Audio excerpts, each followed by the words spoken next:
Test to test, test, test, test. We are live. Prodigy, what's going on, my friend? JB, what's up? Jackson, how you doing? Christian, how are you? Paul, what's going on? Michaela, hello. Ryan, Christian, Peter, Lawson, Jackson, Jack, Mr. Money, Mike, Madness, Dill, how are you? Kenneth, how you doing? Too much long-term risk. I don't know what's risky. Like people keep saying that with Soto. What is risky about Soto? What's up, Matthew? Like, genuinely, could someone break down why they think there's risk involved with Juan Soto?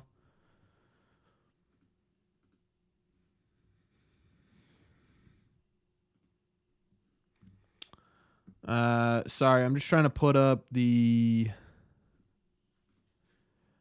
There we go. The running total of our Movember fundraiser. Getting there, folks. We're almost to our next giveaway, which should be some pretty cool. Defensive liability. The Red Sox won 2 World Series and Manny Ramirez in left field. I'm not worried about his defensive liability. I'm not. I'm just flat out not. Right? And too much money to me. Like, the argument of too much money, who cares, right? It's not my money. It's not my money at the end of the day. You know what I mean? It's more than that. Wow. He's quite literally comparatively looking like Ted Williams at 25. I mean, what are we doing? What's up, Beast? Foxborough, how you doing? E, how are you? Doug, what's going on? Ben, thoughts of people saying that Henry told him he wants to spend money? Yeah, I saw that on Twitter. I mean, here's the thing. It's great. What's up, Arlen? How you doing, man? Hope you're doing well. Yeah, I mean, it's nice to hear, Prodigy, right? It's nice to hear that John Henry's telling fans he's gonna spend money, but like, imagine if he just looked at that guy and was like, "Yeah, dude, I'm good." And he's like, I really appreciate you stopping on by, but I'll tell you what, I'm not spending a dime, right? He's not going to do that, right? He's not going to do that. So I don't really care. It doesn't mean much to me. The Sox are currently medium tier. Getting a guy like Soto be generational. Yeah, I agree. I'm sure we're going to be talking a lot of Soto today. I would guess a lot of people are going to have a conversation about Soto. Mr. Clippus Trippus, folks, ladies and gentlemen. Yeah. Nightbot's out here passing the hat, folks. If you were wondering why I look kind of ridiculous, honestly, I think I'm kind of pulling it off a little bit, but kind of ridiculous. It's because we're raising money for Movember this month. So until we hit our goal of $1,500, which you can see in the upper, which side would this be for you guys? Left-hand corner. We're getting there. If you want to help us, that link is currently in the chat. But anyways, Clip, thank you so much for being here for 21 months. I got distracted. Waiter, 1 Soto and Crochet, please. What a perfect meal. What a perfect meal.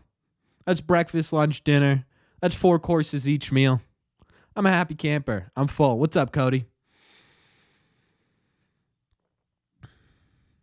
Yeah, Arlen. I mean, to be honest with you, right, if the Red Sox get Juan Soto, you have to just simply not look at patchy this year. Honestly, yeah, it is looking a little bit... It looks a little bit thicker than it did last year, which I'm happy about.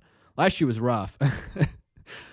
20 months from a Prodigy. Can we get some claps to chat for Prodigy and Clip as well? Both our moderators have been here for almost 2 years now.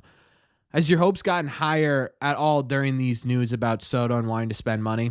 Yeah, you know what? I'll be honest with you. My hopes are much higher than they were, I would say, a couple of weeks ago. I think we put out that video about it was about the vibe coming out of winter meetings or GM meetings where I started to say, look, you start to put everything together here, and it's, the agents are screaming it at you.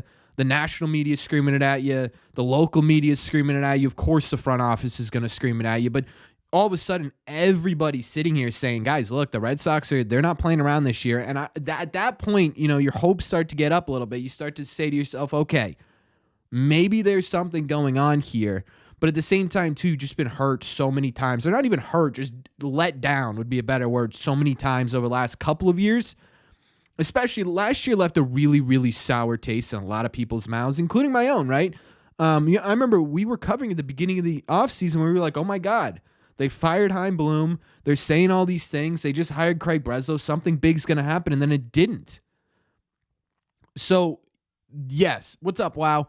Yes. I was starting to get excited. I think the Soto news above everything else, despite our odds being getting Soto, probably slim to none still. I think it's an indication that the Red Sox are legitimately in this to play. I think that's the biggest takeaway, in my opinion, to take away from the Red Sox flying out to California to actually meet with them, right? Because that's not just something like this. Like Sean McAdams put out a great point in his article today, where it's, if it was a Zoom call, you know what? Okay, yeah, he's checking in, whatever. This is the Red Sox allocating not only resources, but the time of most likely Alex Cora, Craig Breslow, I would assume Sam Kennedy, maybe even John Henry, right? Maybe you call along a David Ortiz. But it's all for show for what, E? That's my point. Like, everyone keeps going, oh, it's all for show. They don't mean anything by it. If they didn't mean anything by it, why would they go out there? It makes no sense, because if you didn't mean anything by it, why would you go through the motions of this when you could simply just not? Cody, welcome to the bleachers, my friend. Thank you so much for becoming a member yet again. My man, Cody. Can we get some classic chat for Cody? I appreciate it. The one thing I can't stand that hasn't happened yet, Cora pinch hitting for Anthony in April. Going to drive me up a wall. It's just, dude, you don't want to put your rookies out there to fail, right? You want to protect them as much as humanly possible. Make sure they're acclimated before they actually get going here, right? And every single day. I think it's a smart idea to protect them. So, no, I don't think I'm going to be upset about that, Ryan. Love your content. Thank you, Dylan. Thank you so much for watching. Hey, from North Carolina. Hey to you from Massachusetts. How long do you think we could get 6-man rotations? I would guess E. How many times have I already said this stream? I don't think they're going to get Soto. It's not about getting Soto. This is all Boras to drive up the price tag. He's not lying about the meeting. The meeting is happening. The Red Sox are legitimately interested. This has nothing to do with Boras driving up interest. Not everything's some conspiracy theory. This has nothing to do with whether or not the Red Sox actually land him. This has to do with intent, in my opinion, right? This has to do with intent. Good to be back. Good to have you back. If they get Soto, do you think they'll go after Sasaki? I mean, there's no reason not to. You don't have to pay Sasaki all that much. Am I weird to not want Soto? Like, I want him. I just don't think he's the best option. Yeah, that's weird. So Soto is so much the best option. It's ridiculous. What do I think the chances of getting Soto are? Like 2, right? I don't think it's very high. What do I think happens with Pivetta? So I put Pivetta in the thumbnail because things are starting to get really interesting with Pivetta. Things are starting to get really interesting with Pivetta because for a while, and we talked about this last live stream a little bit, right? We're coming out of the winter meetings. It was like, or GM meetings. I keep saying winter. It's GMs. Yeah, we're going to talk about Eovaldi in a second for sure.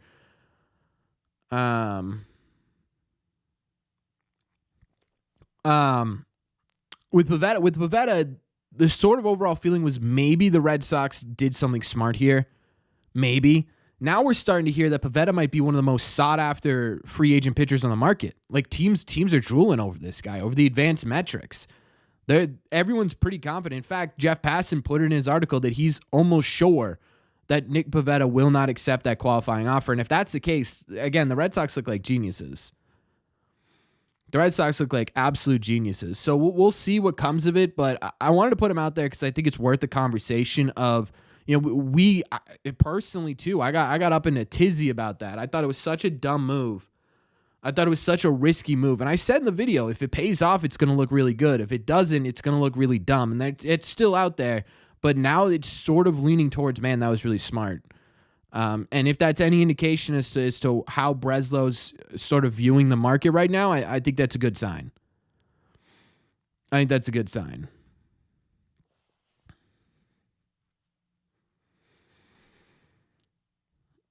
What would even happen if he accepts it? Do they try and trade him, or no? I think they just deal with it.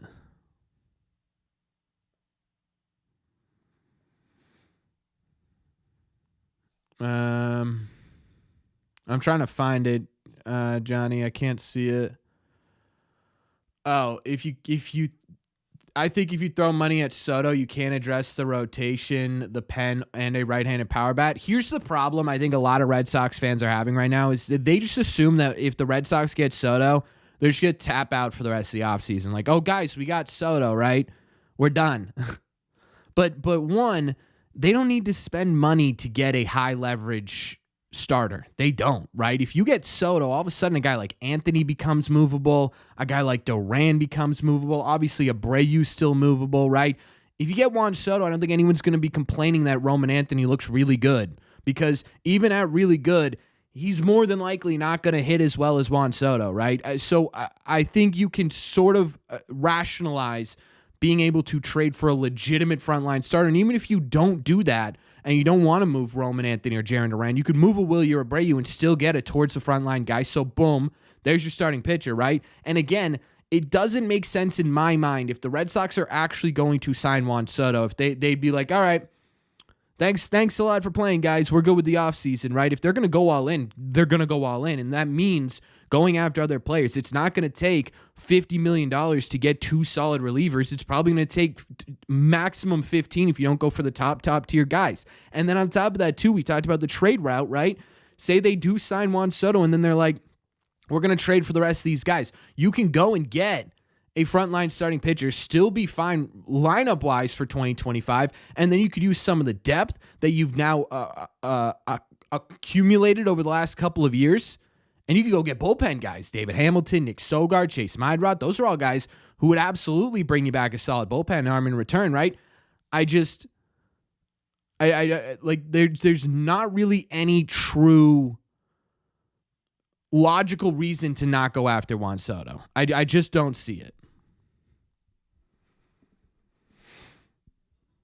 This is a climax of what Bloom set up. It'd be sick. Don't you dare talk about, oh, then you have not watched my video today. My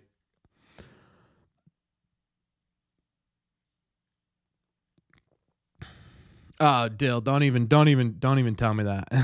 Don't even tell me that. Okay, all right. You know how I said, what did I say? If the Red Sox win the World Series this year, I'll dye my hair red. If the Red Sox, or was that Juan Soto? I can't even remember what I agreed to that. Hello from Belgium. Hello. Thank you so much for watching from across the pond.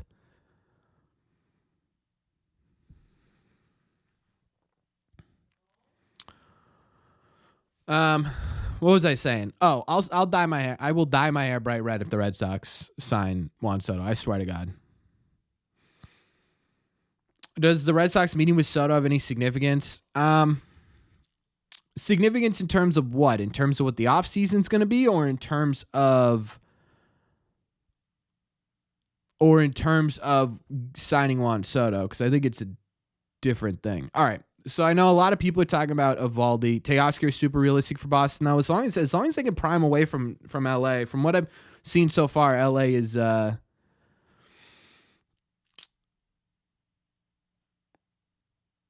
LA's pretty steadfast on getting him back. Do you think the Sox are in play for Ha-Seong Kim? I don't see a reason to be honest with you.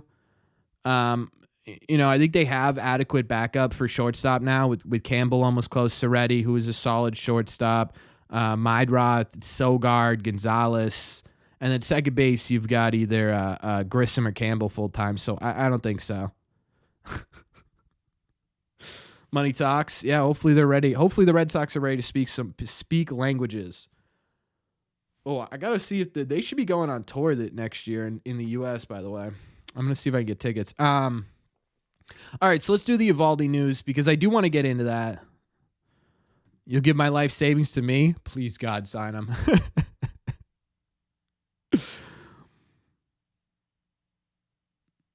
who they could potentially add. I did a video today, Boston Strong. My prediction as to what the opening day lineup's going to look like.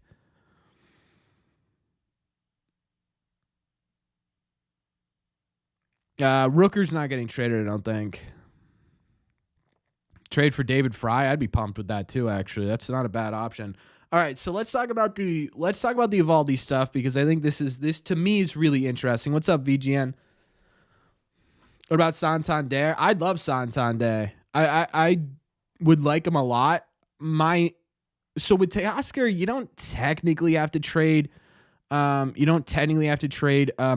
Yoshida to make him fit. You would still have to move somebody. I think with Anthony Santander, you would have to trade Yoshida, and that's where my concern comes in, because I think it's going to be tough to. I think it's going to be tough to find a trade partner for Yoshida. Yeah, I don't know.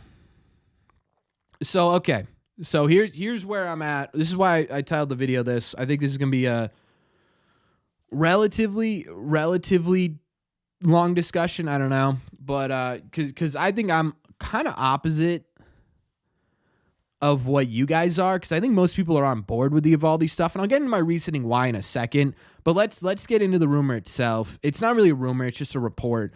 Rob Bradford put out a couple of days ago, yesterday, that Eovaldi's camp has heard from roughly a dozen teams. The Red Sox are among them. What's up, Dinah? So right off the bat, right, it's not a oh my God, the Red Sox are pushing for, they don't have a meeting with or anything. They're just sort of interested in Nate Eovaldi, which I think is smart, right? You're going to see a lot of these over the offseason. You're going to see a lot of the Red Sox are interested in, because that's what they need to do, right? It's their due diligence. They need to do as much as humanly possible to figure out what the best path is. Now, here are my thoughts on Nate Eovaldi, and I'm curious what your guys' are. I was looking up, so before the stream started, I went to his Baseball Savant page, right, to just look up his statistics over the last couple of years. The second thing I did was try and figure out. I spelled. Okay, I just went on there. Try and figure out what his market value is and what a contract would look like. And this is what scares me a bit. Hey, new subscriber, thank you for subscribing.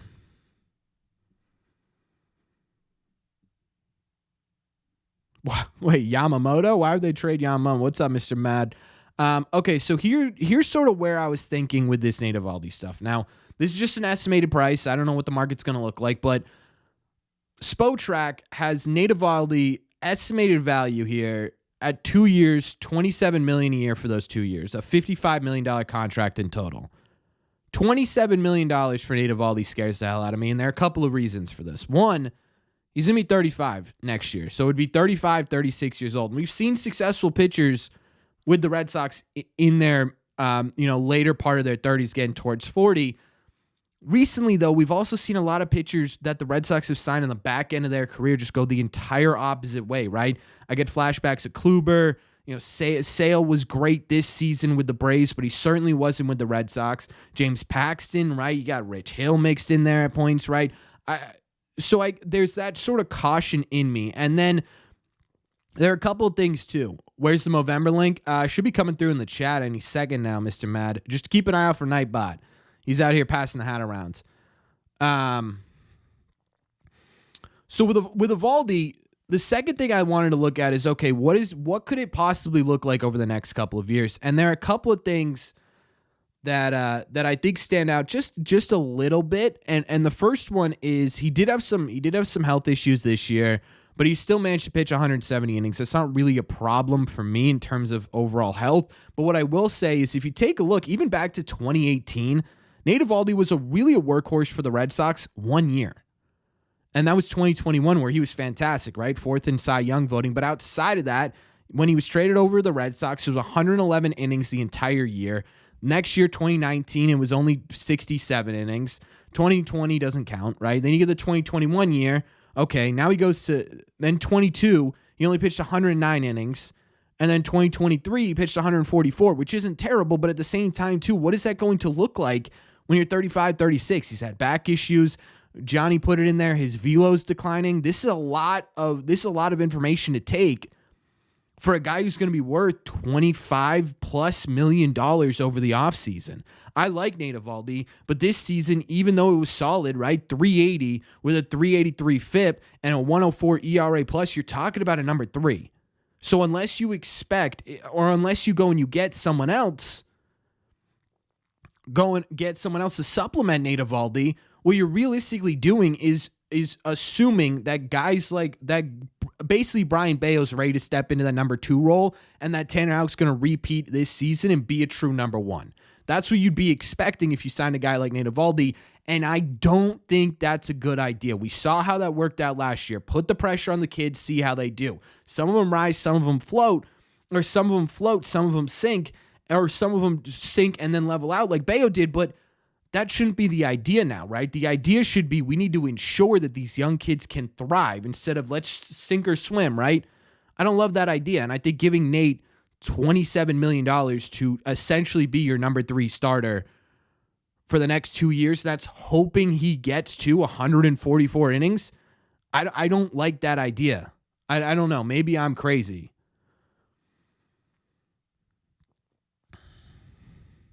Yoshida Houston, I don't hate it. Let's see. What do you guys think? I'm curious. Would you sign Scherzer for your 4 or 5? No, I'm good. Let's get Nasty Nate, and then let's focus our attention on this Japanese dude. Let's get him. We'll focus on other things. The problem is, right, is King still in this chat? Yeah, King is.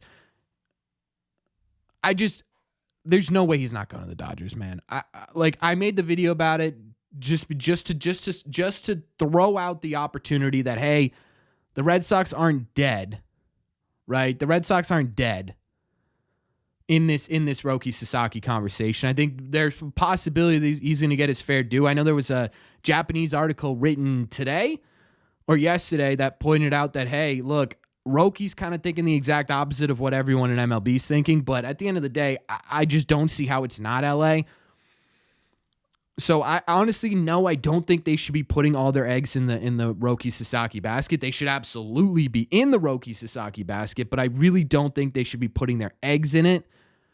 At least not yet. You're not getting Nate as a true 1, but as a supporting member. So here's the problem with that, right? King's saying they're okay with it. He's okay with it if it's as your second edition. And I agree. But again, you look at the price tag and you're not paying him to be a secondary fiddle here, right? You're paying him to be a number 1. And I think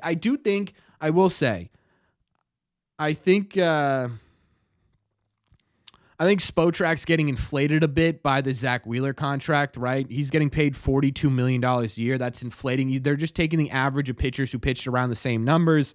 I'm curious about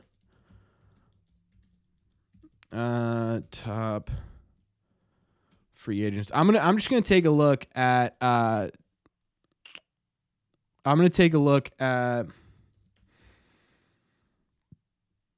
no.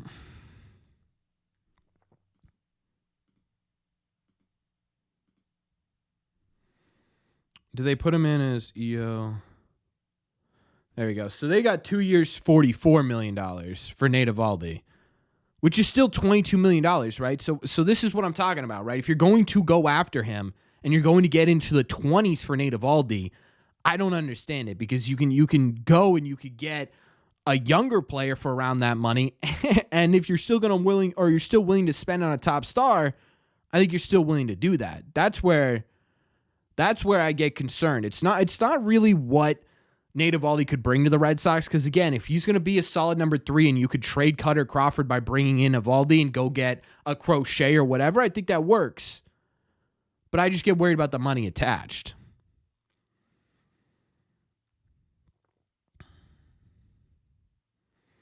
Would I want to look at Blake Snell? Yeah. Yeah.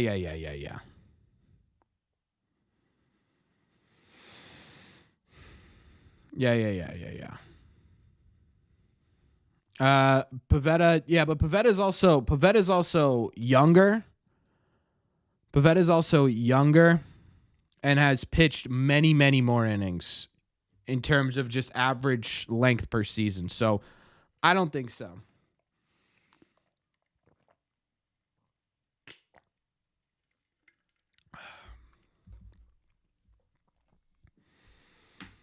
Snell isn't reliable enough. We agreed on this last year. Versatility, we agreed on that. Also, me and Blake Snell kind of have the same goatee right now. We agreed on that. So out of his 9 seasons, 3 of them have been an ERA over 4. His latest one was 2021 with the Padres, where he made 27 starts. But his FIP was under 382. The other one was Tampa Bay Rays in 2017. It was his second year in Major League Baseball. That one I'm not too concerned with. And then the third one was 2019 with the Rays, where he had a 332 FIP. Right, and that was when his strikeouts were really high. So my concern with Blake Snell this whole time has been, can he manage walks? Can he figure out a way to manage walks? And he did that this year, and it worked out really well. I don't know. So now you're on. So yeah, you could point to the consistency, but you're also on 3 years in a row where Blake Snell's had a below 350 ERA, and honestly a below 350 FIP as well. You know what I mean? Like, to me, that's where you sit there and go, okay, is this something he figured out? Or is this something sort of I would say even more of a chance. I think Giolito will be fine. Is this something he figured out, or is this just sort of, I don't know. Snell will give you one great season in 3, but there's no real indication to back that up unless you go all the way back to 19 or 17 to 19. Those are the only 3 years of his career, or I guess you could do 19 to 21, but then you do 22 to 23 to 24 and you're really solid. Even if you do 20 to 22, he looks really good. Or even if you do 16 to 18, he looks really good, right? It just depends on what you look at. And I understand that there's reliability issues, but again, you're going on year 3 in a row. What's up, Mr. Bob Dylan? You're going year 3 in a row of him putting up legitimate ace caliber numbers here. Again, 2022, it was a 3.30 ERA with a 2.80 FIP. 2023, it was a 2.25 ERA with a 3.44 FIP, mostly due to the fact that he was walking a ton of people. And this year is a 3.12 ERA with a 2.43 FIP. Yeah, it's pretty close, Scott. So, yeah, there's consistency issues in his past, but over the last chunk of his career, it's been really solid. How you doing between his years as Cy Young? Yeah, I mean, there were 2 bad years in there. So if we're going to go 2018 to 2022 when he won his Cy Young, 2018, obviously 189 ERA, great. 2019, 429, not great. But again, you also got to factor in the 332 FIP, so he was getting pretty unlucky on the mound there. Then he went 324, 420, 338, 225. That's 2 down years. So if you sign him to, let's say, a 6-year deal, which would be 1, 2, 3, and I don't want him signed to a 6-year deal, by the way. I don't want him signed to a 6-year deal. Let's just do his ERA in total over those seasons, right?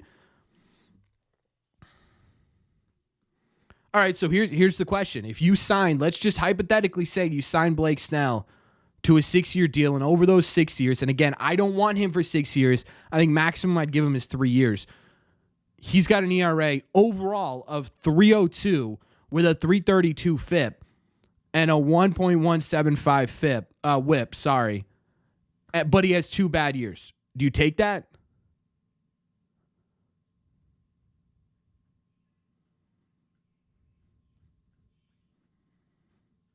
Genuinely. Do you take the 2 bad years to get 2 Cy Youngs and a 3.02 overall ERA?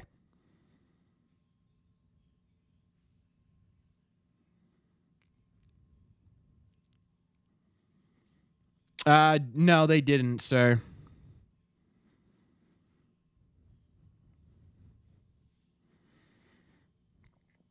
I think I take that, right? I think that's the conversation I have or I think that's the conversation the Red Sox have where they look at that and they say, is it worth the risk that he has 1 or 2 bad years? Again, this is still secondary. In my opinion, if we're talking legitimate, You have a 50-50 chance of Cy Young over 4 years. Yeah, I mean, but this was one. It was what, 6 years in between. Again, 3.02 ERA. What's up, Jesse? Treating me stressful.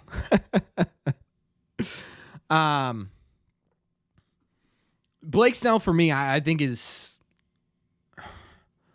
fourth or fifth on the list of hopeful Red Sox starters, right? We're going to talk about Corbin Burnes tomorrow, I think, because there was a really interesting article put out about some betting odds on the Red Sox and Corbin Burnes. So that's what we're talking about in tomorrow's video, but I think it's Fried, Burnes, Crochet in a trade, just because I mean, if you're going to get a guy who's not super healthy or reliable, why not get the guy with who's going up in terms of potential instead of Blake Snell, who's kind of either leveled out or going down? You know what I mean? And then I don't know who. So that's I'd put Blake Snell fourth.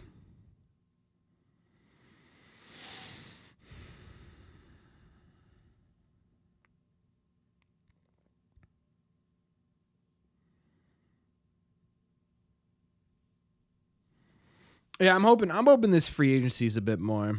Bayo and Fitz are gonna have breakout years. I just don't know. Where you fit Fitz.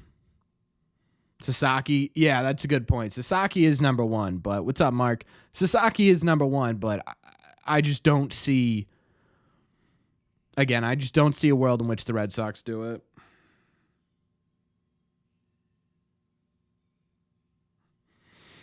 I don't see a world in which the Red Sox can get that done.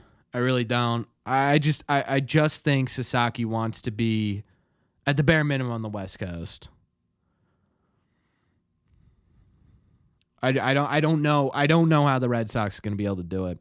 But he's number one, so I guess it'd be Sasaki, Fried, Burnes, Crochet, and then Blake Snell. I think that'd be my list of starting pitchers. But this is what I'm talking about, right? All these guys.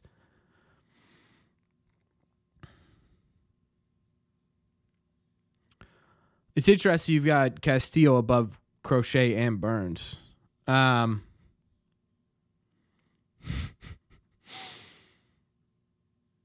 it sure does, Lawson. But you had such a problem with the bullpen last year. It just doesn't make sense to take an arm out of there right now.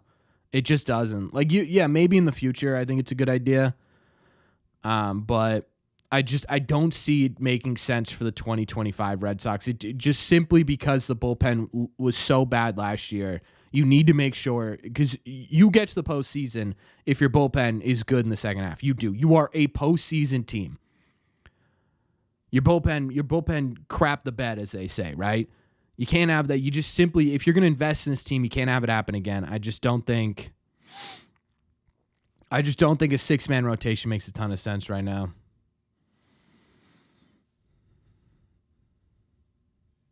Yeah, I agree, sir. I don't really understand it either. I think honestly, what's up, Juan Carlos? The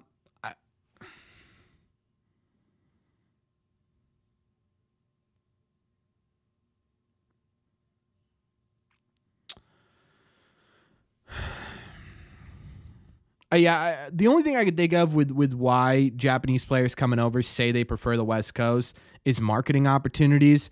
It's the closest in terms of hours, right? In terms of the time gap between the West Coast and Japan, so there's more marketing opportunities for them.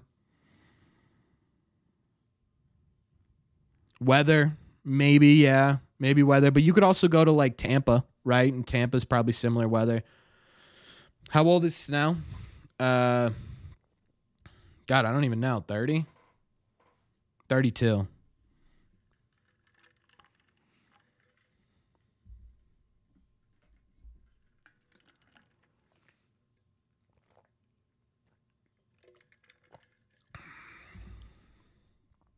They're closer to their families too. Yeah, kind of, right? But how often do you get time during a major league season to like jet home for a weekend? You know what I mean? Like you play 162 games. Would I look into Jordan Montgomery?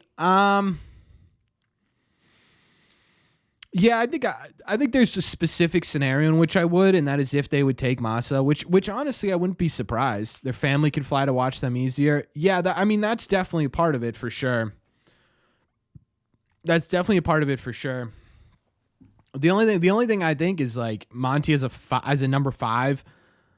Yeah. Yeah, I don't hate it. I mean, this was so clearly like the Jordan Montgomery season, man. Like, it's so clearly an outlier. He had a 6.23 ERA with a 4.48 FIP. Like, it doesn't make total sense as to what the hell happened. I mean, you look at it and he was just giving up a ton of contact. His walks were the second highest of his career, and that the only one low or higher than that was 27 innings back in 2018. He's so clearly a guy. He's so clearly a guy that's going to bounce back next season. I get worried. I wouldn't be too worried if you trade Massa. If they ask for anything else, I don't think so. Are the Red Sox looking at it? Yeah, they've been connected to Teoscar. They've been connected to O'Neill, obviously. I don't know. Weather's an issue. I mean, yeah, it absolutely. I mean, people talk, but you also get people from the Dominican Republic up to Boston all the time, right? You just learn to deal with it. Peyton Toole timeline. He'll probably move pretty quickly. Maybe if he's really good, the end of this year. More realistically, probably 26 beginning. If we got O'Neill back, what would I do? I don't know. I wouldn't be. I wouldn't be upset if we got O'Neill back. I would just be worried, you know.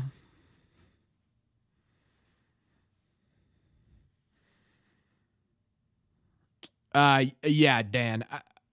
Home runs and RBIs isn't. I mean, it helps you get paid.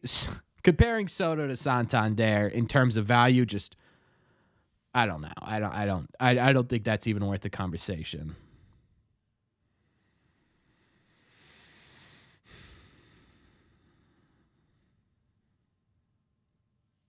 Yeah, I guess Peyton Toll sticks in the bullpen. I kind of when the Red Sox drafted him, I kind of liked him as a starter. We'll see. Obviously, the bullpen's the faster route to MLB, but I wouldn't be shocked if they tried him out. Do I think Tool could be? Maybe. I don't know.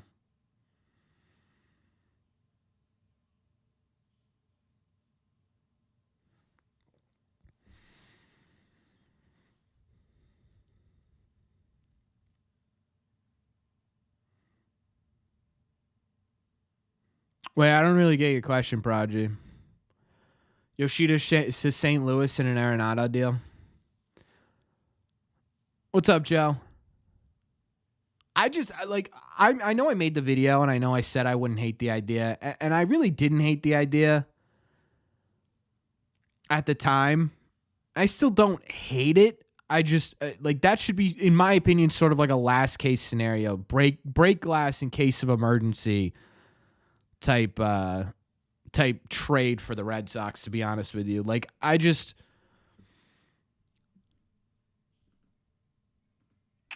know. Like, if I looked up Nolan Arenado and compared, like, obviously it would be he's gonna have a higher WAR because he was good defensively. What was he offensively this year? Like, he's a 2-WAR player now, right? Last 2 years he's been a 2-WAR player. He's been a league average bat about. He's still got some pop in the bat, but you know, the real value is coming defensively. Offensively, he was he was about a 2-WAR player. I don't know. No one was bad this year. Yeah, bad's a relative term. He was still a hard guy to strike out. He just wasn't hitting for power. He was still hitting for contact. There was just no power. And that's what scares me. The power's dipped. Both 23 and 24 were the 2 lowest of his career so far. I don't know.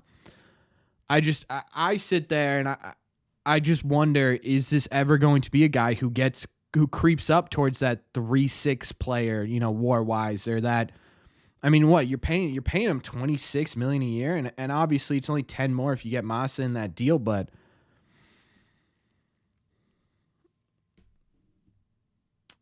I don't know. What do you think would happen to O'Neal in the beginning of the season when he was hot? I don't understand what you're asking. Will Giolito be back opening day 25? Yeah.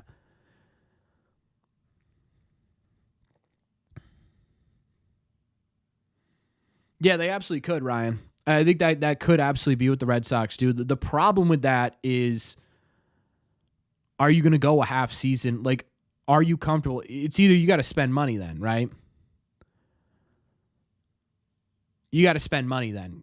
If you're not going to trade anyone, which, I mean, maybe they do trade a Meyer or something like that, but if you're not going to trade Abreu, you got to spend because we keep hearing, hey, the White Sox seem to be all right with Willie Abreu being the headliner of a package here for Crochet. And if that's the case, the Red Sox have got to be on the phone trying to hammer out these details. They have to be.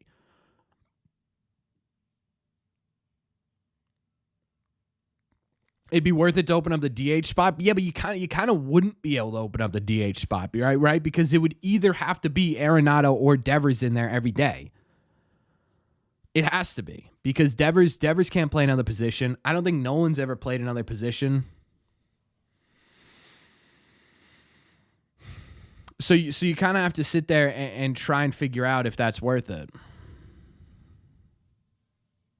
Yeah, that would be kind of sweet. Yeah, I'm starting to think like there's so many interesting opportunities, but Castillo with the Mariners, there was a rumor out there that maybe they're looking to move him. Obviously, Montgomery's on the block. Sonny Gray's actually, I think Sonny Gray told the Cardinals he would veto anything. I don't know. He sounds like he wants to stay, but whatever. So they're interesting opportunities for Massa, but at the end of the day, I think especially if they're comfortable, I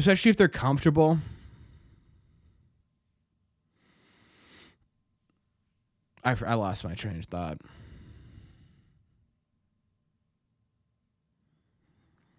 White Sox fans think I'm insane for thinking Meyer. Red Sox fans think you're insane for saying Meyer is more valuable than Crochet. I don't understand it. I absolutely agree with you.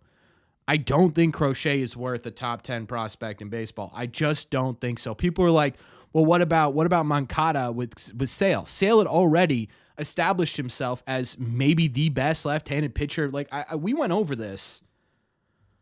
I think at the beginning, or was this, when did we talk about the value of Chris Sale? Did I talk about that?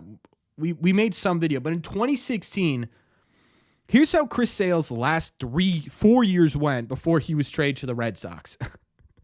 He was an all-star Cy Young finisher in 12. He was an all-star. Sorry, I'll start over. In 2012, he was an all-star. He finished 6th in Cy Young voting. In 2013, he was an all-star. He finished 5th in Cy Young voting. In 2014, he was an all-star. Finished 3rd in Cy Young voting. In 2015, he was an all-star. Finished 4th in Cy Young voting, and he was an MVP finisher. In 2016, he was an all-star, a top 5 Cy Young finisher, and an overall 16th MVP finisher. We're talking about... What's up, Robbie? We're talking about quite literally the best lefty in baseball. That's a lie. Clayton Kershaw was always the best lefty in baseball. We're talking about a top 5-ish pitcher in baseball at the time he got traded. And that was worth giving up one of the top prospects in the sport, right?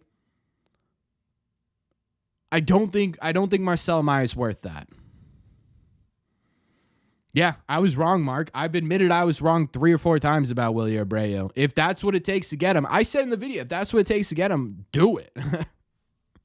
You know what I mean? Crochet is so much better than you think. I think everyone's looking at the potential and overlooking what his past looks like.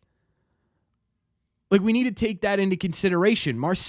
Everyone is saying Marcelo Meyer is worth more. Everyone.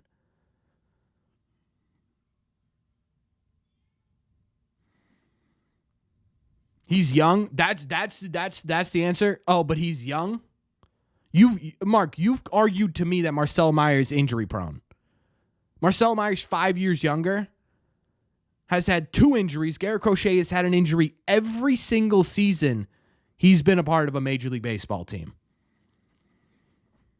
That's where the concern lies. I don't know how people are just ignoring the fact that everyone has injury history. Yes, everyone does have injury history, but that also should absolutely converse about what it's going to take to get them.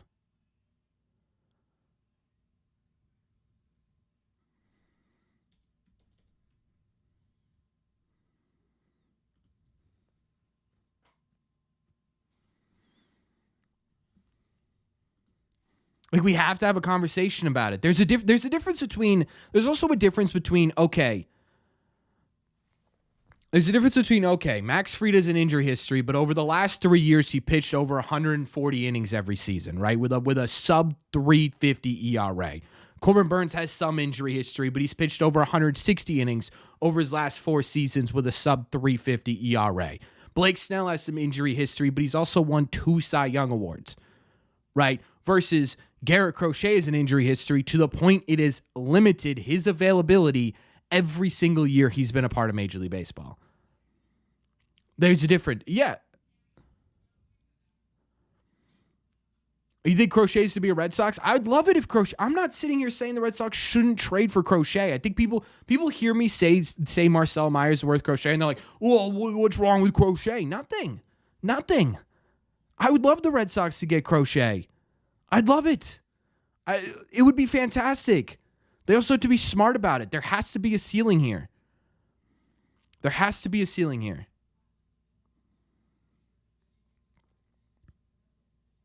to be.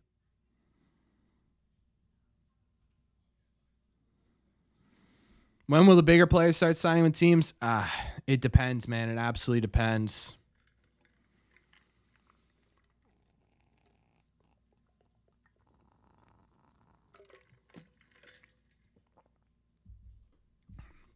It absolutely was precautionary, Scott. It was precautionary for sure. Would I trade Wilyer, Crawford, and Von Grissom? There's no point throwing Von Grissom in there. He's worth basically nothing right now. I don't think there's any point to throwing him in there.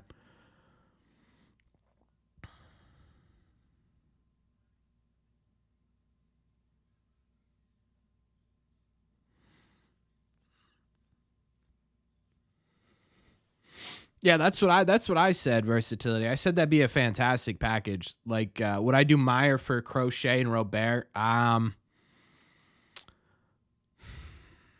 Robert is such a high ceiling, but what do you do with him once you get him, right? Do you have to trade Duran to be able to fit him in the outfield? I don't know.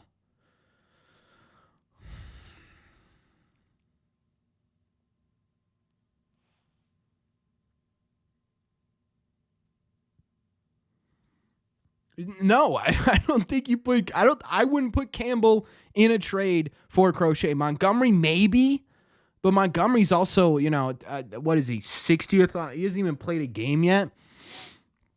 Would that be selling on someone you don't even know? You don't even know like what to expect from them unless you're super convinced he's not going to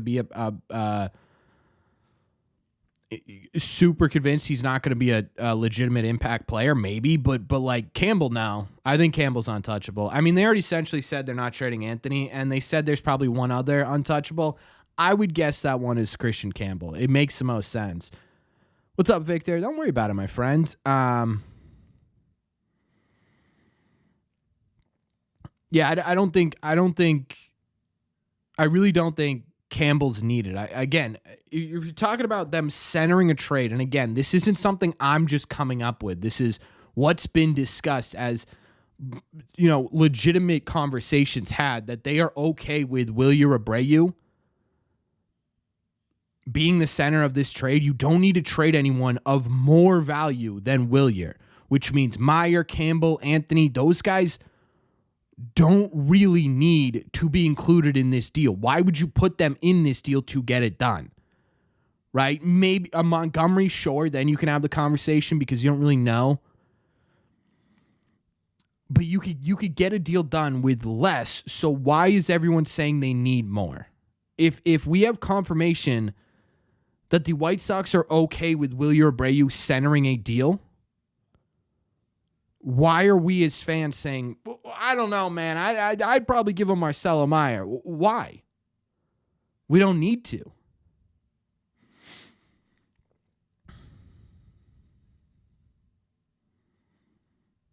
Willier for Teoscar. You don't need to do that.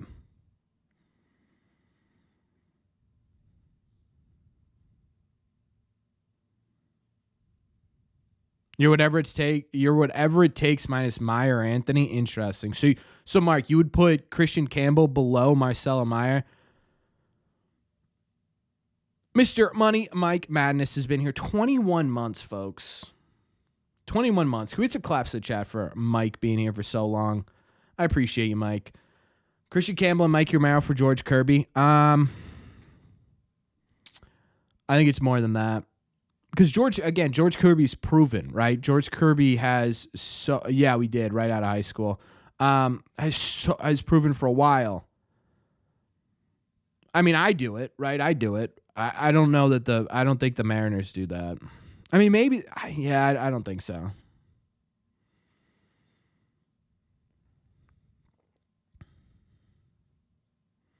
Kirby's numbers will suffer when not in Seattle. It'll be an adjustment, but I think he'll be fine. White Sox said they like Abreu and Romero, so there's two. Add one or two others and get it done. Probably Arias. Yeah, I don't know. I don't know why we aren't comfortable centered. Like Arias isn't more centered in this deal. Like Arias is a top 100 prospect who's still 4-ish years away, right? I don't know.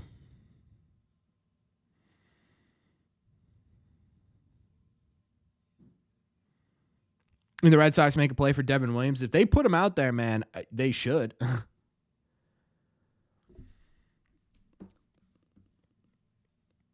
Why would we trade Willier? Well, the problem is, you're going to have to trade. Like, you've been in here, Bastina, you've been in here for the last 5 minutes, right? And you've been complaining, why is everyone saying the Red Sox are going to spend? They're not going to spend. Well, they have to improve their team somehow, correct? Which means they're going to have to trade somebody.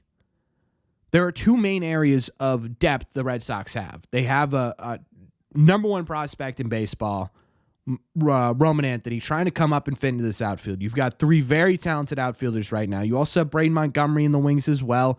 Maybe a guy like Christian Campbell could play the outfield too.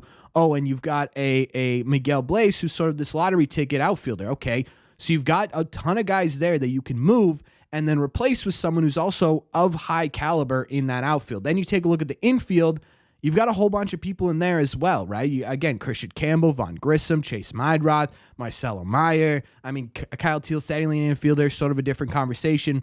You've got Trevor Story on the team. You got David Hamilton. You got Nick Sogard. So you've got a ton of players here. So if you're not going to spend, like you keep putting in the chat that they aren't going to, they have to trade somebody. If Willier's the name that gets you the big name that you need, if you aren't going to spend, you want to go for a starting pitcher, that's why you trade him. That's the answer.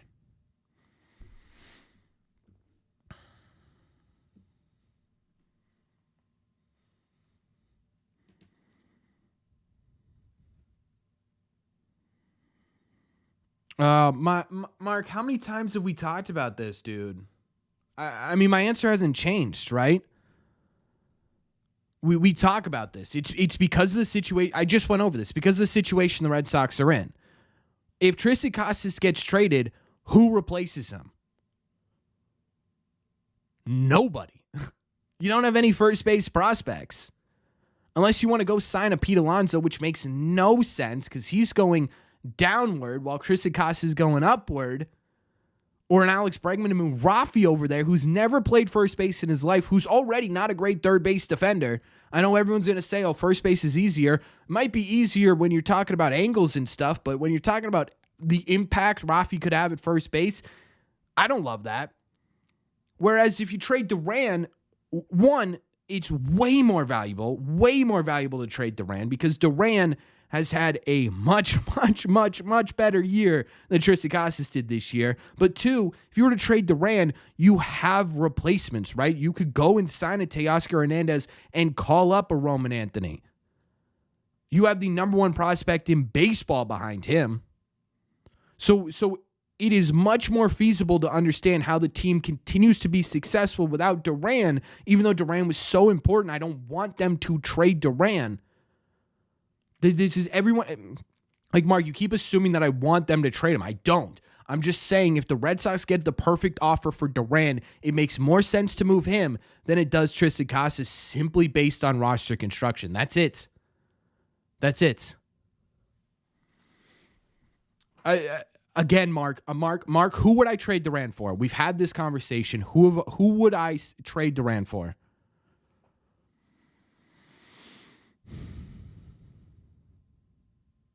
You don't think that's a valid argument? Then what? How is that not a valid argument? You have no one to replace Casas. You have someone to replace Duran. Where is there no validity there? How is it not a valid argument? Fairly new to baseball. Been following the Sox for a couple of years. Love watching the game so much. Started a team in the UK. That's awesome. Congratulations on winning.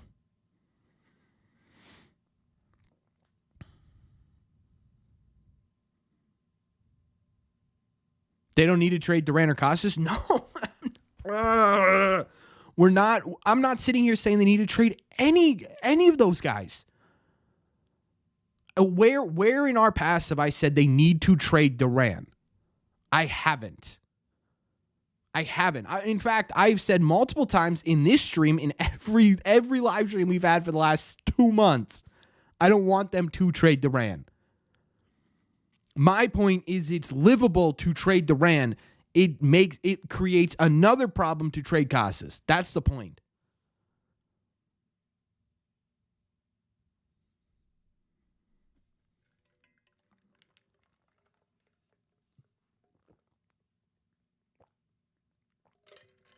Who would I do Duran for? It'd be just about nobody.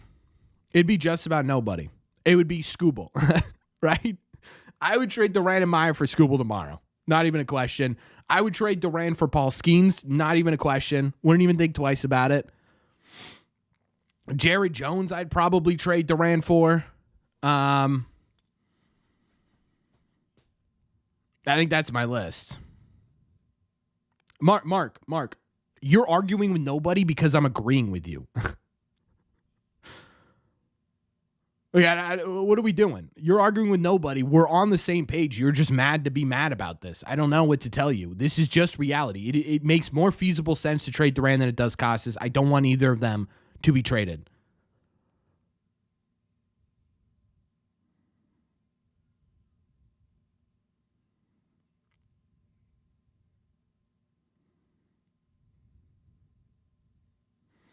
Yeah. Congratulations, Mark. Yeah, 99% of Red Sox Nation agrees with you. No one thinks Duran's getting traded. That's the entire point. Oh, okay, Mark. Okay. Like, what else do you want me to say? Fine.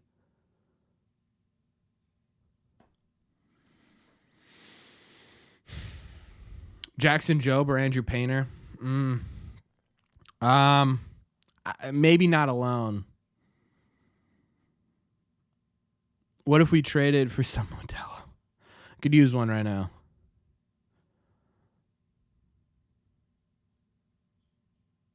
The best left-handed pitcher. Listen, Marcel be a convo starter, my guy. No. He wouldn't be. He absolutely wouldn't be. Are you a White Sox fan? Then you remember the Chris Sale trade, right? You're telling me Garrett Crochet is worth just as much as 2016 Chris Sale? You're out of your mind. You're absolutely out of your mind.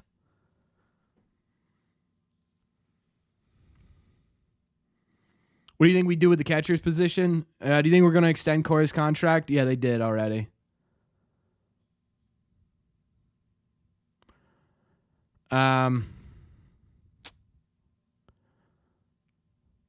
Well, what do you think we do with the catcher position? You got to get a defensive catcher. In what world does that make sense? It wouldn't just be Abreu. It wouldn't just be Abreu. It would be Abreu, a top 100 prospect in Franklin Arias, and then a guy like Mikey Romero, who's a first round draft pick. Right? Like, that's a good package for Garrett Crochet. Again, if you are a White Sox fan, you cannot sit there and tell me that Garrett Crochet is the equivalent of 2016 Chris Sale. You can't do it because it's not possible. Your GM spoke out loud that he's basing this off of the Dylan Cease trade, correct? Even that doesn't come close to what you got for Chris Sale back in 2016, and that's where Marcelo Meyer would fall into.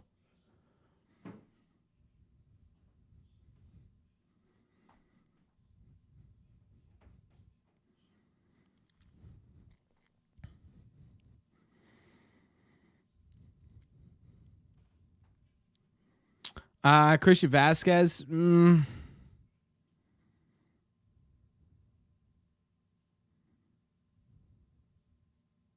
Fine, man. Then keep him. We'll go and pay somebody. Okay, great. I don't know. What were you threatening me for that you're going to keep Crochet? I don't care.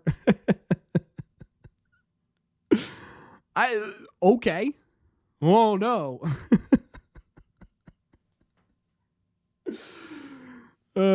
When they do eventually trade Garrett Crochet for Willie Abreu and more, I'm going to tweet that out. There's no way I'm moving Crochet for bum Abreu. I don't even want that guy over here. Gold Glove Abreu, top five Cy Young finisher, or top 5 Rookie of the Year finisher. Willie Abreu, that bum. Dude, listen, honestly, if I were you, I'd be as salty as hell too. I would want the world for Crochet. You got nothing else going for you. You know what I mean? Like you quite literally had the worst team of all time. Like you quite literally had the worst team of all time, and he's sitting here saying bum Abreu. Why'd y'all include him over Meyer? Because we have the number 1 prospect in baseball to take over his spot.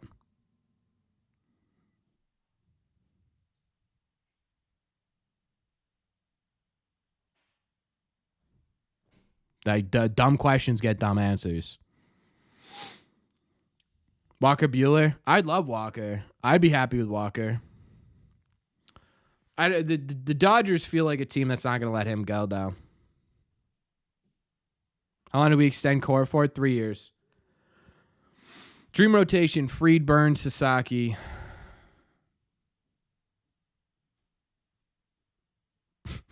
Then enjoy Spencer Jones. Spencer Jones might be as good as Willie Abreu is. Okay. Good luck. What do you want me to do?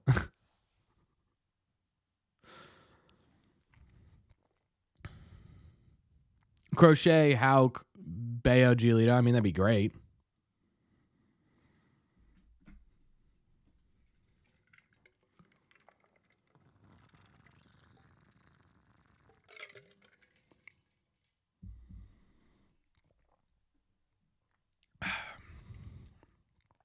Like, if y'all get Spencer Jones, good for you.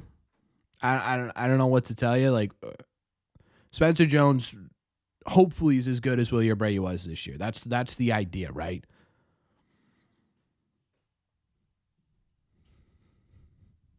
Is Fried attainable? He damn sure should be. The Red Sox have already been connected to him a lot.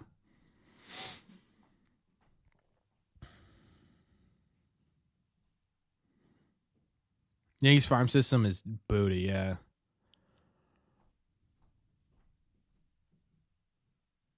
Well, you won't get fleeced, I guarantee. Dude, again, even if you want to talk about the Cease trade, and Cease had already been a top, 1 or 2 finisher in Cy Young, and has had a long history of being a guy who could pitch a lot of innings, he didn't get what you're wanting.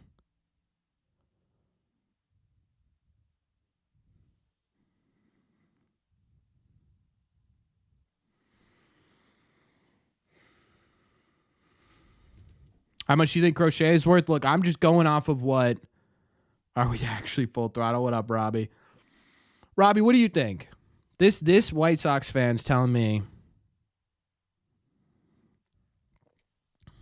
This White Sox fan's telling me the conversation for Garrett Crochet starts with Marcelo Meyer. Thoughts?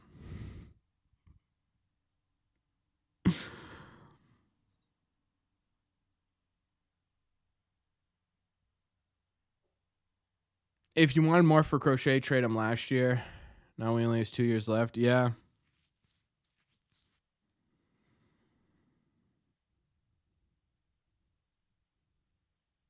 Now you just don't know what you're talking about. That doesn't make any sense. Fuller est throttle this year. Man, you're running out of acronyms there, versatility.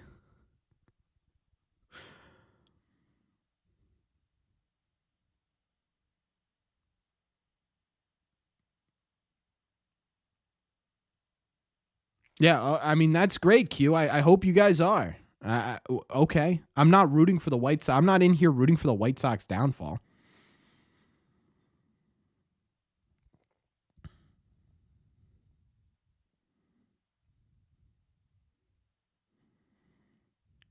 Campbell would be the ceiling. You saying that's the most you'd go?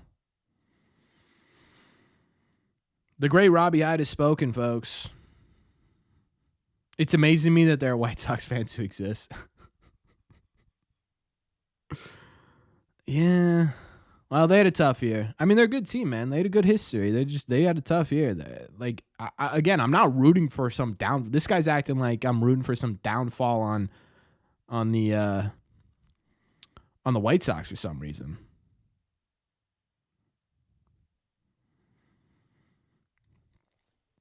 Campbell's worth way more. I think to the Red Sox, Campbell's worth a lot more. I think for the Red Sox, Campbell's worth a lot more. But in the overall grand scheme of things, Meyer's still definitely worth more. Just simply for the position, prestige, and the ceiling.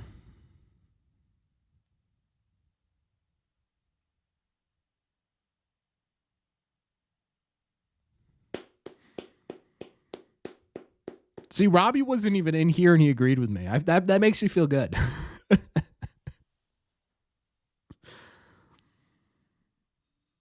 White Sox organization. No, I mean if you are still a White Sox fan, you are you do know baseball, right? If you are still watching these baseball games, you have to that's just. I think he knows baseball. I think he's just, again, man. We do it all the time.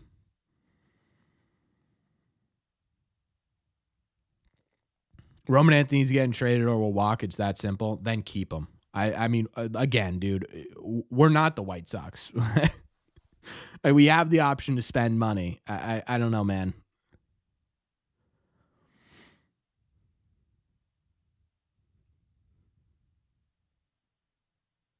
Nobody thinks the Red Sox are going to spend. You know what? I'm going to put it out there. I think the Sox spent.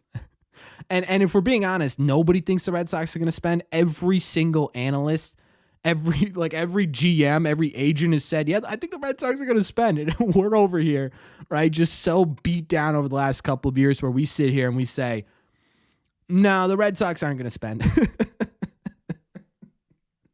I mean, John Henry's out here, right, talking to random people on the streets being like, yeah, you know what we're going to spend? We got our managers saying we're going to spend. Yeah, but the difference, Mark, is that they said it last year, right? I don't care what they say. I care what people around the industry said. They said, hey, we're going full throttle last year. And then immediately, people within the organization, reporters in Boston, reporters nationally said, no, they're definitely not. I don't know why they're saying that, right? This year, they say, hey, we're going to do something. And now everyone's like, you know what? I think they're actually going to do something. That's the big difference between this year and last year.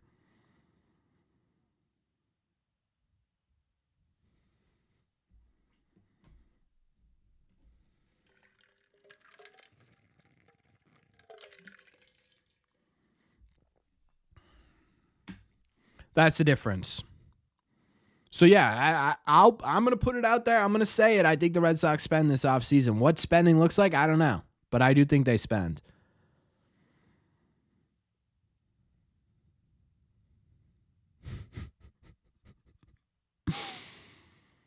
Would love it if the Red Sox spend on pitching. Is John Henry a good owner? I don't know. Does that kind of depends, right? Are you talking about right now? Or are you talking about just overall? Hey, Kevin. A lot of analysts said they think we should be in on all these people, but they won't actually do it over the last couple of years. But I think they will spend more than they think. A lot of analysts said that we should be. Yeah, but the difference is they kept saying they should be in, right? they should be, and the Red Sox should be doing this. This year, they're saying, no, the Red Sox are, right? So we'll see. I think everyone is going to be skeptical until something actually happens. Yeah, and I'm not saying it's a bad thing. I'm just saying it's just funny. It's funny objectively that everyone and their mother's looking at the Red Sox and saying, yeah, this is a team that's ready to put their nuts on the table, and Red Sox fans are like, nah, there's no way, it's not gonna happen.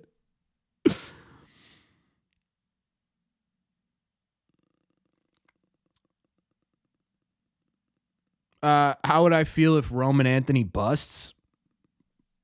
I don't know, not good. What's up, Jack? Probably not super happy. I don't think anyone would be.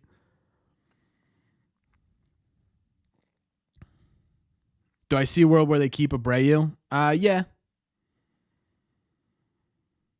Right, but this is my point, Jesse. Again, I don't think, like, why would it be beneficial for every national reporter to say, hey, the Red Sox are actually planning on doing something just to bait us? Like, what would be the point of that?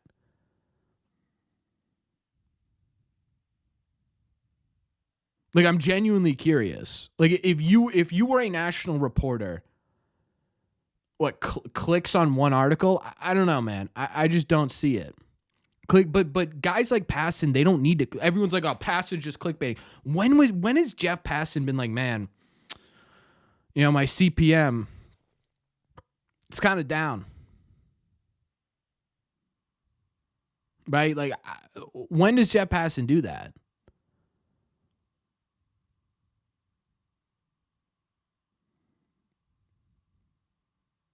I can't believe Q, the White Sox fan, just called the Red Sox a joke. Brother, the call is coming from inside the house.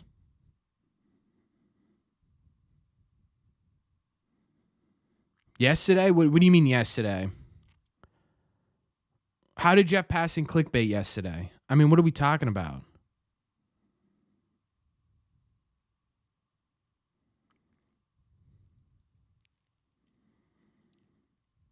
Right, so that's my point, Jesse. It's like they all do it now. Where was the article that Jeff Passan clickbaited on?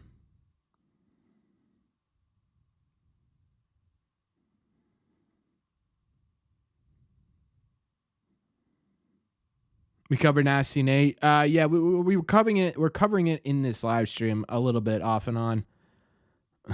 Jess, moderator Jess, please donate so we could shave the stash.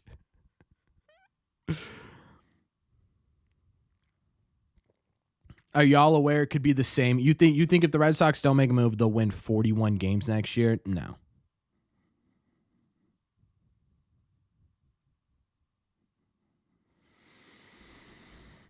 Are we aware that we weren't good? Yeah, I mean, yes. I don't think anyone's sitting in here saying the Red Sox were a good team over the last 3 years. I mean, you're arguing to a brick wall right now, Q, to be honest with you.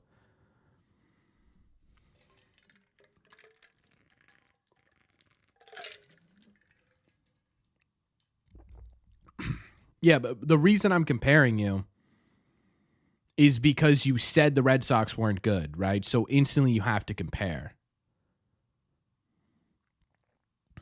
They generate content to get online flow. It's being counted as part of the fabric of sports writing. Okay, Mark, what was the clickbaited article yesterday? You said there was one yesterday. What is the clickbait article you saw?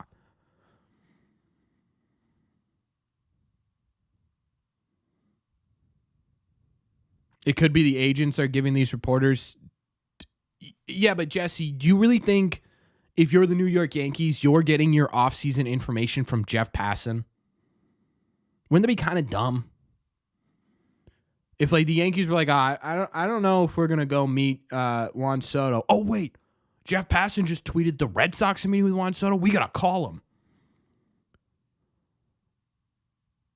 Yeah, but Mark, you can't give me an example. You can't give me an example of a clickbait article that Jeff Passan has put out.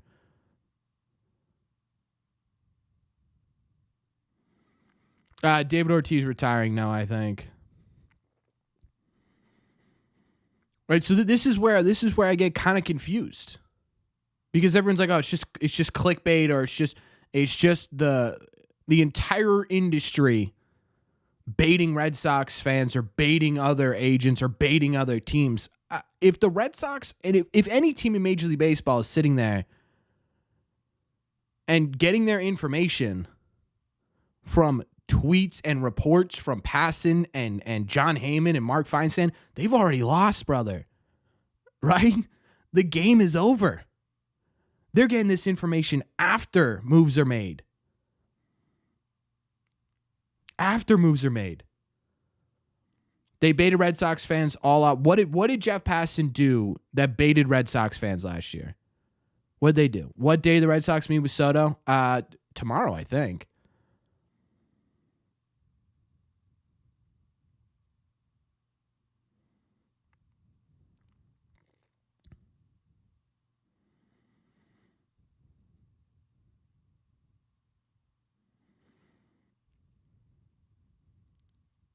They said they were in on Yamamoto. They were. They were in. Yes, they absolutely were in. They were in on Yamamoto. They met with him. They were in on Yamamoto. Define in. You define in. You're the one telling me they lied to us. So define it. Mr. Lawson Vanoints, $4.99 super chat. He says, "You're a W, Corbin, my man. I got to go to a party, but I'll see you later, guy. Hey, enjoy the party, my friends. Enjoy the party."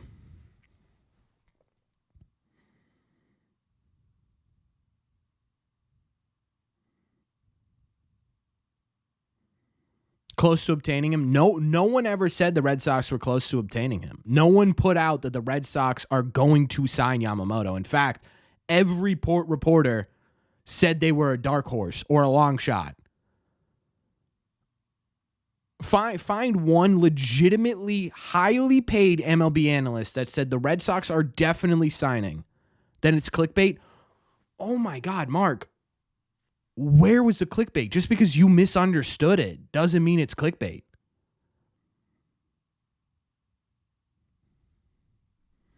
He's going to be on the Yankees. Boy, I'm not going to take like Q, your shit talk in this chat means absolutely nothing.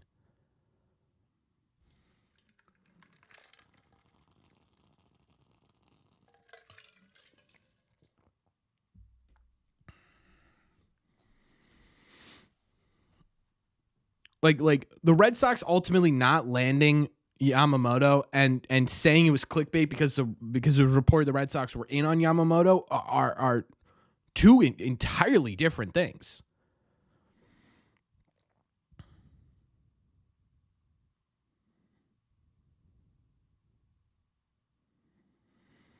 Yeah, Connor, that's all people were saying. Yeah, it's pretty impressive, honestly, versatility. It's all we've done for the last 2 months. It's all we've done. Who's the title about? The title about Nathan Eovaldi. How do you become in on a free agent? Well, there are a couple of ways you could do that. You could express interest to the free agent directly. You can set up a meeting. You could say, "Hey, we want to offer you money." I mean, what do you mean?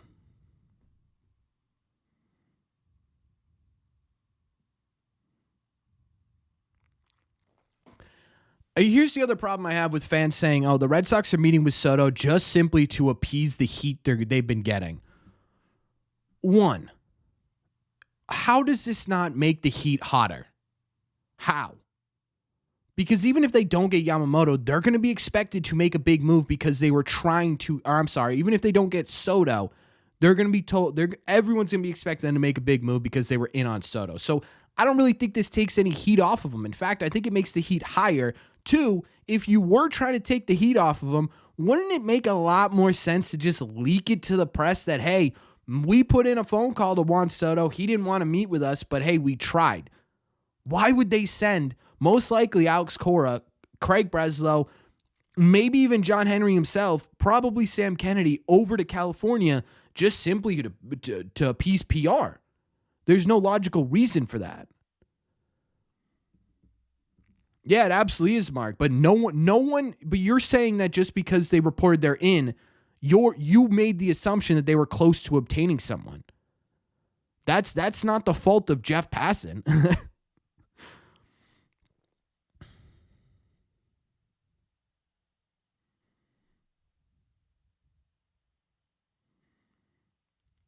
Right, Jesse? So you sit there and you say, well, this is just to appease fans. Who in this chat is going to be pleased if the Red Sox go out, they miss out on Juan Soto, and then do nothing? Because, hey, they met with him. Is there anyone in this chat that would be like, yeah, you know what? Thank you. Thanks for trying.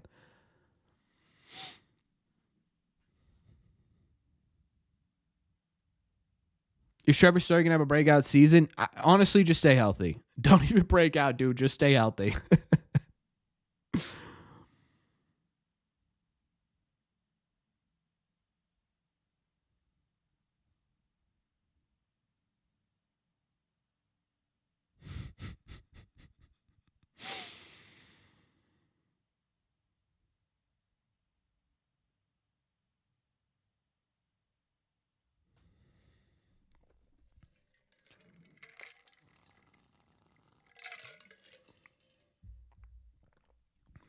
Maybe Prodigy. I don't entirely see it now. Yeah, man, it's really, really, really hyping me up, to be honest with you.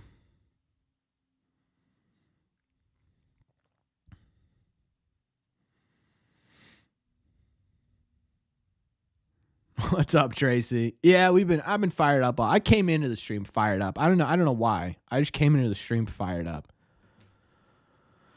I need to take a breath.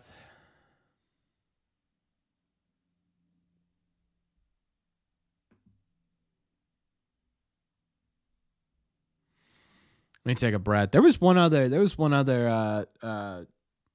story I wanted to talk about. I did want to talk about the Red Sox possibly extending. Yeah, Eric just wants to see me pop a blood vessel.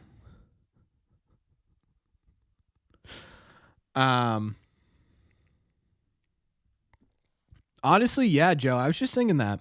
I do want to talk about the possibility of them extending Tanner Houck, because we do know they are interested in trying to get more extensions done. That was something that Craig Breslow mentioned in his end of year presser. So we know they're still interested in doing something like that, which I think is smart.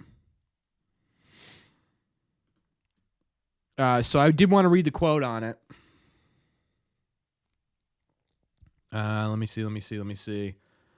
This quote, I'm not going to lie, fired me up a bit. I'm always open to extension conversations. I love Boston in the fall, Leafs changing. This is what I want. This is right up my alley. If it happens, great. If it doesn't happen, no hard feelings by any means. Ultimately, teams got to do what's best for them and what they feel is best. If I'm part of that plan, great. If not, while I have time here, I will continue to give everything I have for the city in blood, sweat, and tears. Just, kind of the perfect thing to say, right? But I think if Tanner Houck's open to an extension conversation, this absolutely isn't a guy, in my opinion, that you trade away, right? I think trading Tanner Houck, maybe if they believe that his value or his production is going to drop off significantly going into next year, but even then, man, if it drops off and he becomes a 3 or a 4, I think it's still worth an extension conversation of. I would love to get him. Maybe this isn't a guy that you extend into his free agent years, but if you can lock up his arbitration years, I think he's got 3 more arbitration years. If you can get a 4 or 5 year deal with an option or something, I think that'd be great.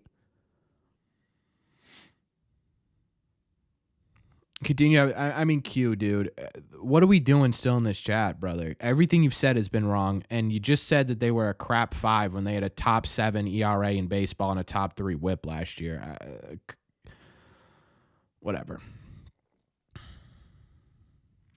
Tanner needs one more season. Yeah, but my problem is if you wait that long, is the price going to go up? Wouldn't it be nice to get him locked into a Garrett Whitlock style deal while he's still willing to do that, I think that would be fantastic.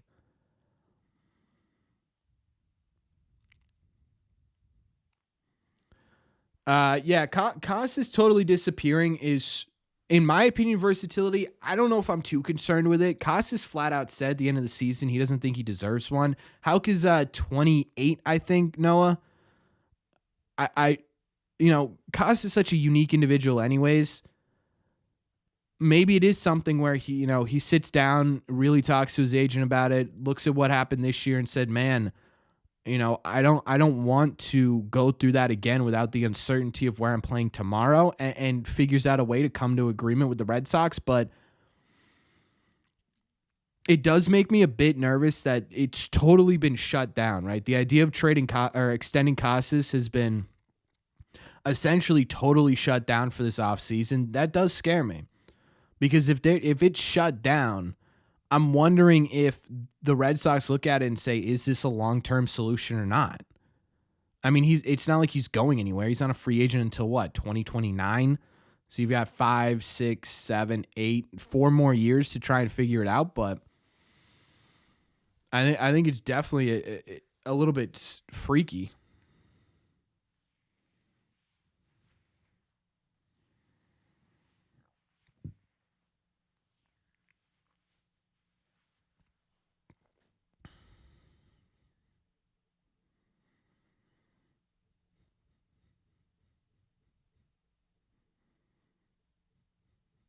Is Ref Snyder a done deal? Yeah, he's back.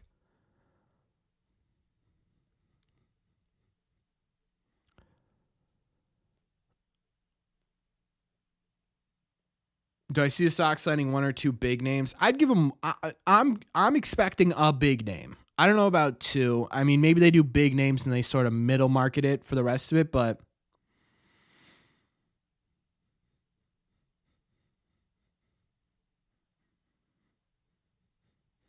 Well, Jesse, it takes 2 to tango, right? I mean, it takes 2 to tango here.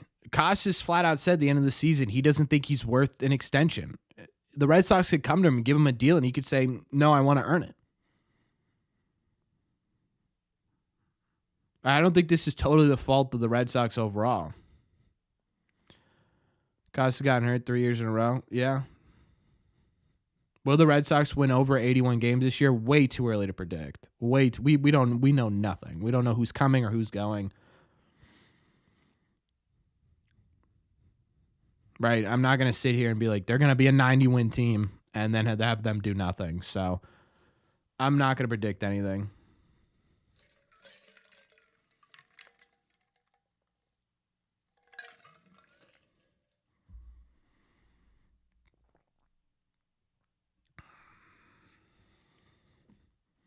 Is Teoscar and a starting pitcher like Fried Burns enough for you to call them title contenders? No. Title contenders? No. Playoff contenders? Yes. And then what happens in playoffs happens, right? I don't know. I don't think. Yeah, the bullpen. I think that's the big decider there. Playoff contenders, yeah. I think you get 1 hitter and 1 or 2 pitchers, but they depend on the who. If Soto, then they go smaller pitching moves. If not, then a Fried or Teoscar type with another pitcher. Yeah. All things equal, would I prefer Fried or Snell? Fried.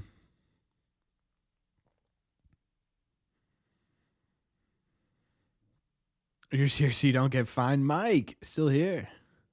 What costed us this year? Mainly the bullpen. Injuries was the other big thing.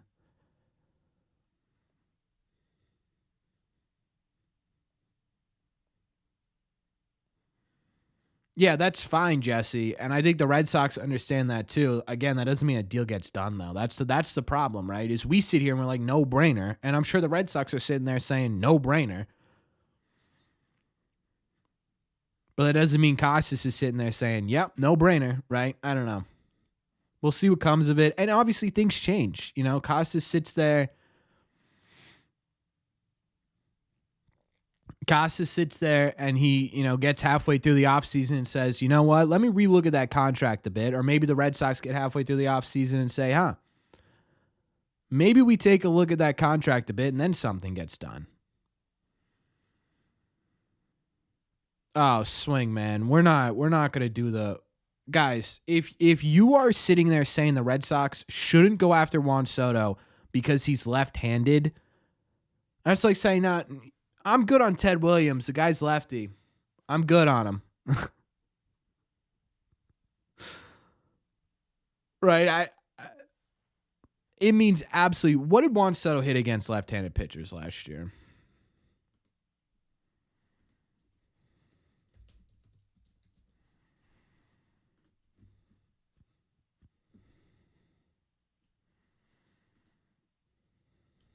I mean, first of all, he was an 8-WAR player, which is crazy.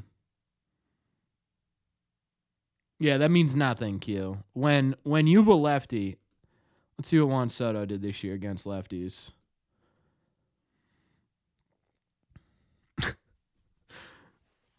So Juan Soto against lefties this year at 278 with a 416 on base percentage and a 550 slug and a 966 OPS and a 171 OPS plus. I am good, dude. Like, I think we're good.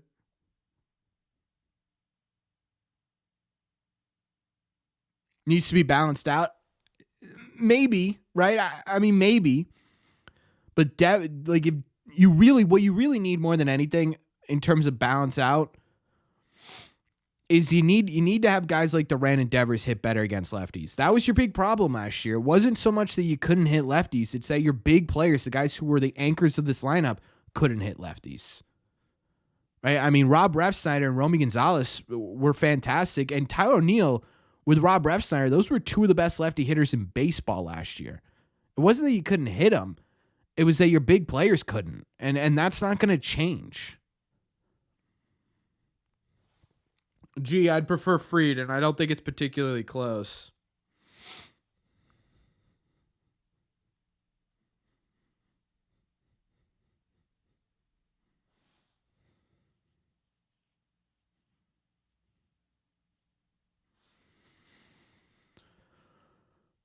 Why'd we get rid of Betts and Xander?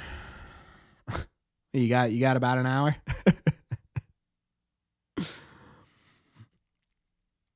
I mean, yeah, Q. I don't think anyone in here is saying that Juan Soto to the Red Sox is a favorite or anything.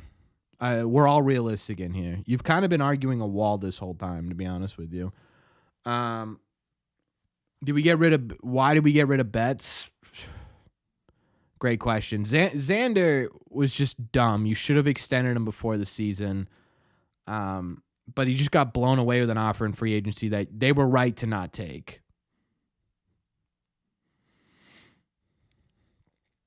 I think people overestimate how left-handed heavy we are.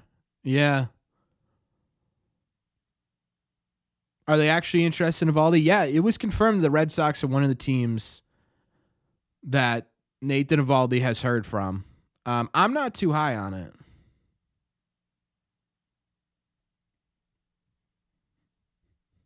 In my mental delusions, yeah.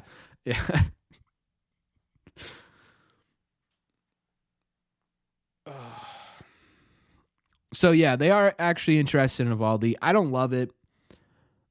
He's projected to get a lot of money in free agency. I don't think it's worth the money that you're supposed to get. That's awesome, Trevor.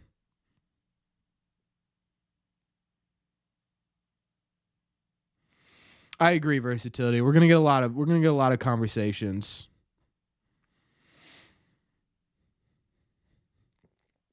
We're gonna have a lot of conversation about a lot of different pitchers because we're gonna get a lot of reports the Red Sox are interested. Yeah, the Rays wasn't it confirmed yesterday that they're getting approval to build out the stadium? Will Eovaldi be a 2 or 3 pitcher? Yeah, he'd probably be a 3. But the problem is you'd be paying him $27 million to be your number 3 pitcher. That's my issue, right? When you could give Fried $32 million and be a number 1. You know what I mean? Are the Red Sox interested in Burns beyond kicking the tires? Yeah, I think so. We're going to talk about him tomorrow because I saw a pretty interesting article I wanted to talk about. He's at least a 2. He's kind of just not, to be honest with you. Is this? No, this is Soto. As much as I love Eovaldi, last season, why is Chris Sale Nolan Arenado? What are we doing?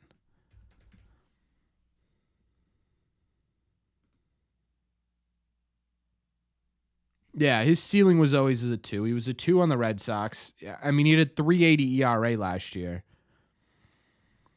He's had it's a sub 4, which is great. But it's not a this is a guy that's going to anchor a rotation. That's the kind of guy that you hope gives you a bunch of innings and stay under 4. He was a 1 in 2021, but he also had a 3.75 ERA. He did have a 2.79 FIP.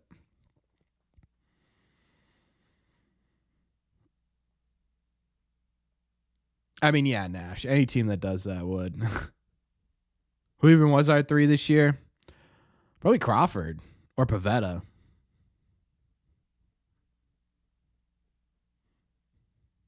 Hey, glad you had fun, Mark. I'm sure I'll see you soon. Thanks for stopping by. What's up, Wes?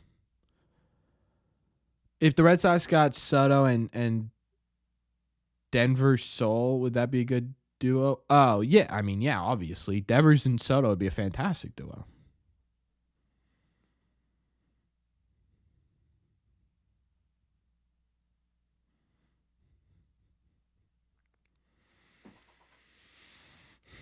Pivetta was a 2. If that's a package, maybe Lou. I don't know if the Diamondbacks gonna be willing to take that. Then let him get a bag, man. Let him get a bag. I'm not worried about getting into a bidding war. Why is Nathan in the thumbnail? We've been talking about pretty much all live stream. We talk about the fact that the Red Sox have interest in Nathan Eovaldi. And what that could mean for the team and why it would work and why it wouldn't work. You heard Soto's getting 15 years? Do it. Do it. Don't even question it. Do it. What spot they are in the rotation where they should be are totally different things. Agreed.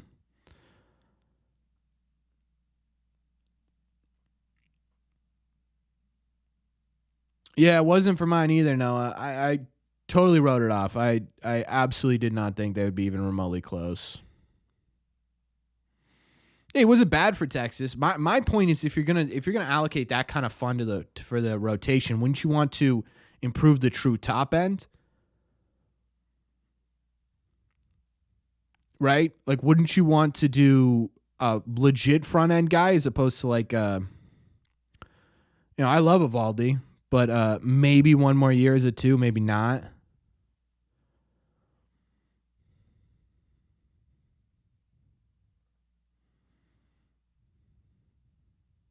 All right, Wes. I'll remember that. I'll absolutely remember that. Yeah, I think if you look at the players that the Red Sox have now and where they should be in a rotation, I actually think it's really interesting. Because I think Houck, I think you can put him in a number 2 spot and be happy. I think you absolutely can. Absolutely agree, versus this is kind of what I'm saying, right? If you were to put out a perfect rotation for the Red Sox, I think you look at Tanner Houck, a really solid 2. I think any team in baseball would be happy with Tanner Houck in the 2nd spot. I think you look at Bayo and you say that's the ceiling right now of a number 3, right? You look at the last 10 starts as a number 3. Oh, perfect, Prodigy. I saw it was delivered. I didn't know if you were at school and couldn't get it or not. I wasn't sure. Right, if you get Bayo at 3 with the potential he has, I think that's really solid. Last year's statistics, that's more of a 4 or 5. But I think if you take him and put him in the 3 and not put the pressure of him being the savior of the Red Sox rotation on him, I think he could be really solid. And then 4, you're looking at Lucas Giolito probably, who, again, has the potential to be really good in that 4 spot, probably the ceiling of a 2. But if you can put him at 4, fantastic. Even if you want to swap Giolito and Bayo. And then 5, you got Cutter Crawford right now. You put an ace at the top of that, and you're talking about, I mean, those 3 with Pivetta and who, I don't even remember who the 5th starter was in the Red Sox most of the year. Criswell was a top 7 ERA in baseball. You take Criswell out, you put in a Frieda, Burns, Crochet, whoever, and that's a really, really good rotation.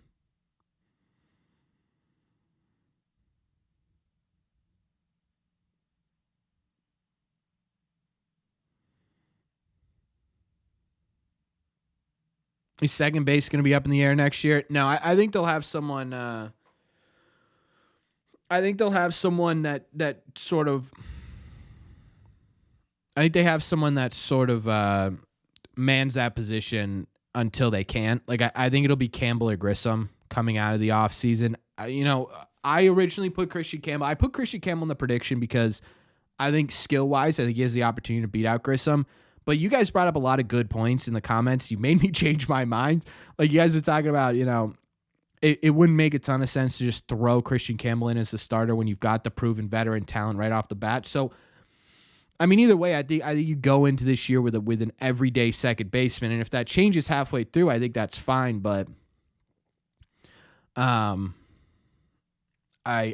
think second base won't be too much of an issue.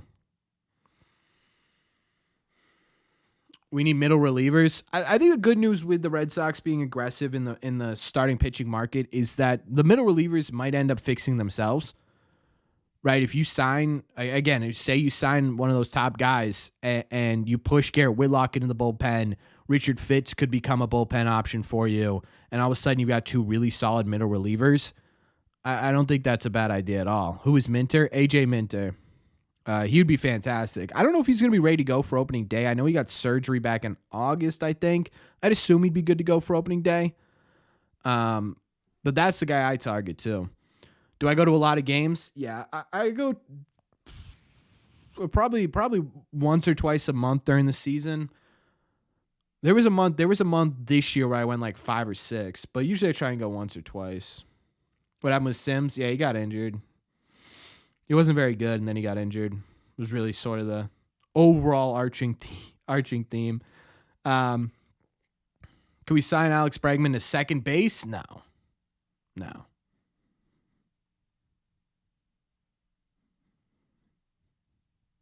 Where do I normally sit? I kind of just sit all over.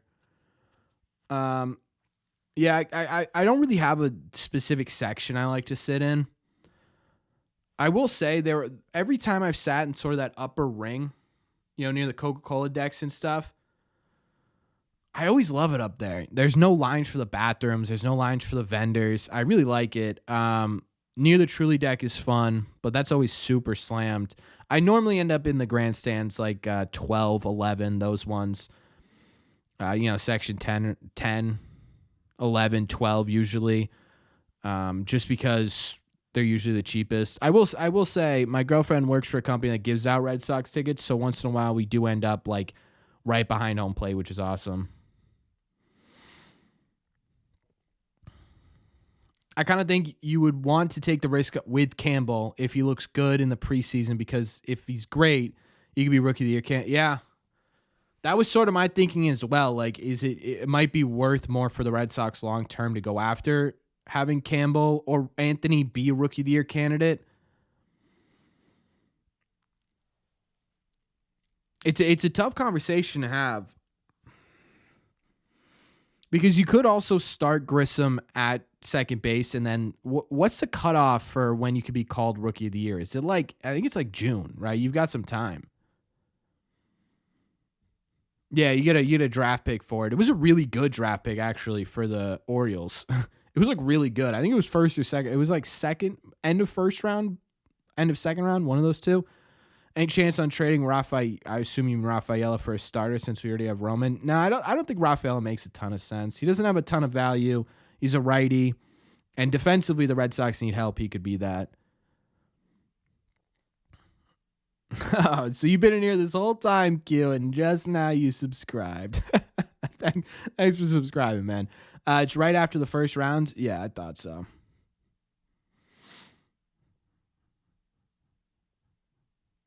Wow, that's crazy, Jesse. Those are good seats. Good for him working there. 53 years. That's impressive. 75% chance to get in that pick. I don't want to jinx anything. I don't want to jinx anything. My iPad's gonna die. I'm gonna have to do my research on my phone. Oh wait, didn't I find like a charger around here somewhere? Some point.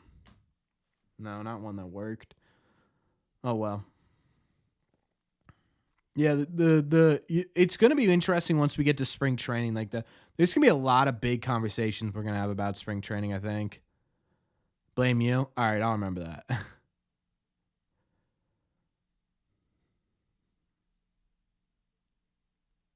Day one, second. I don't think that's possible. Say Don being your opening day second baseman. I don't think so.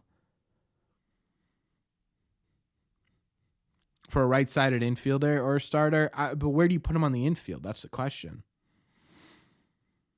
Oh, I agree, Beazle. Bealsy. I agree, Bealsy. Yeah, those are pretty good seats, Peter.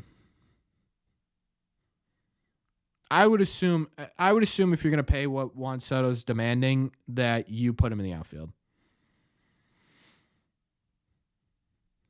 That's awesome, Jesse. How confident am I that a Crochet deal gets done?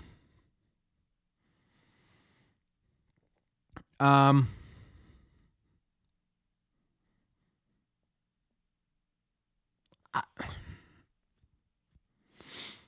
don't know that I'm incredibly confident, to be honest with you. I'm curious. Again, the Red Sox need to have a limit as to what they're going to spend on Crochet, and they should stick to that. I don't know if the bidding gets above that.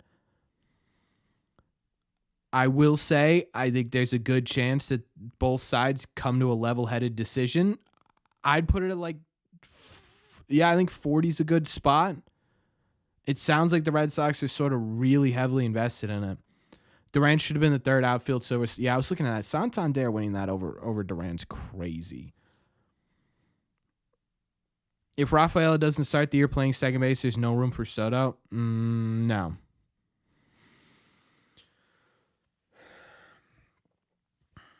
Because then you could hypothetically trade Willier, put Durant in right field because he was solid defensively last year.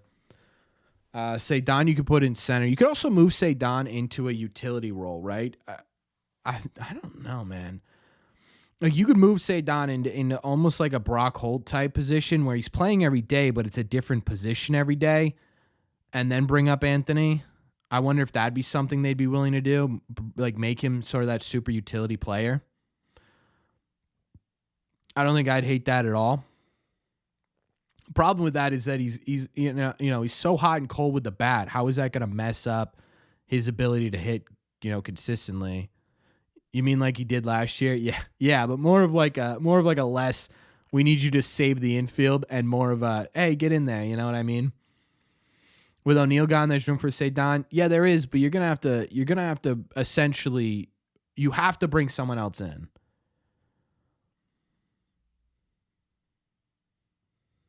I will absolutely do that, Jesse, for sure.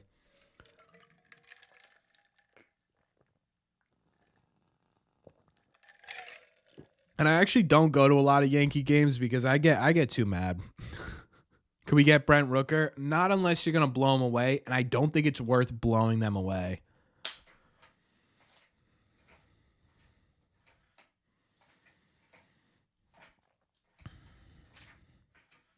No, it's not going to take nothing to get. It's absolutely not going to take nothing to get Crochet done. It's going to be difficult to get it done. I just think it's possible. I think the Red Sox are... Sorry, that's a cat toy next to me. Yeah, I agree. Especially with them saying we're not going to trade him. I wouldn't be. With Rafael at second base. But then what do you do with Christian Campbell? And what do you do with Von Grissom? Julio. Make a bold prediction for the offseason.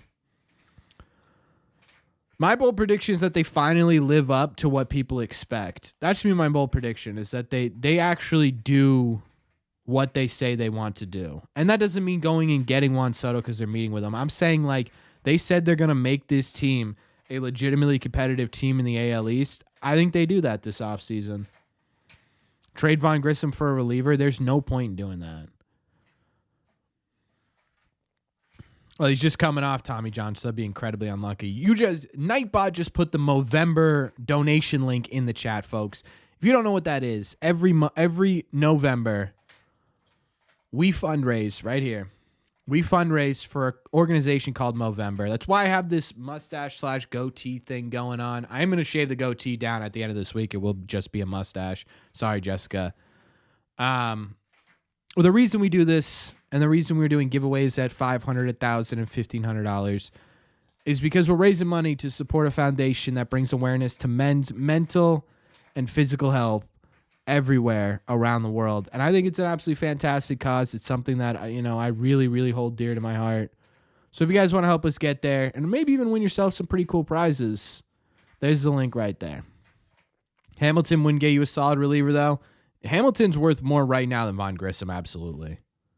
Absolutely is. Hamilton's actually does have some solid value. I think this year he proved... Okay, hold on one second. It's this stupid toy, and it pops out. The cats love it, but it's motion censored, but it's also noise censored. Drives me nuts.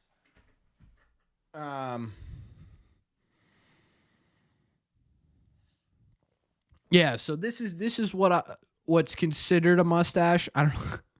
I'm considering it a mustache.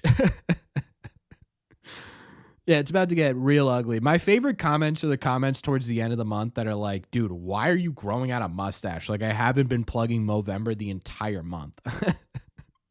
Like, buddy, I'm not doing this to look good.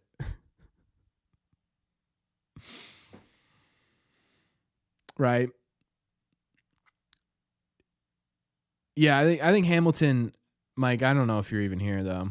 I think Hamilton has legit value on the market. Now, that doesn't mean he's going to be traded for a frontline starter or anything. Appreciate that a lot, Ryan. Thank you so much, man. Thanks so much for watching, too. I really appreciate you. Yeah, I mean, like I said, I think I said in the video today, actually. Yeah, David Hamilton this year. What's Movember? Well, no, I'm just kidding. You guys already heard the spiel. If you want to donate, be sure to help us out. It's right there in the chat. Nightbot's got you covered. What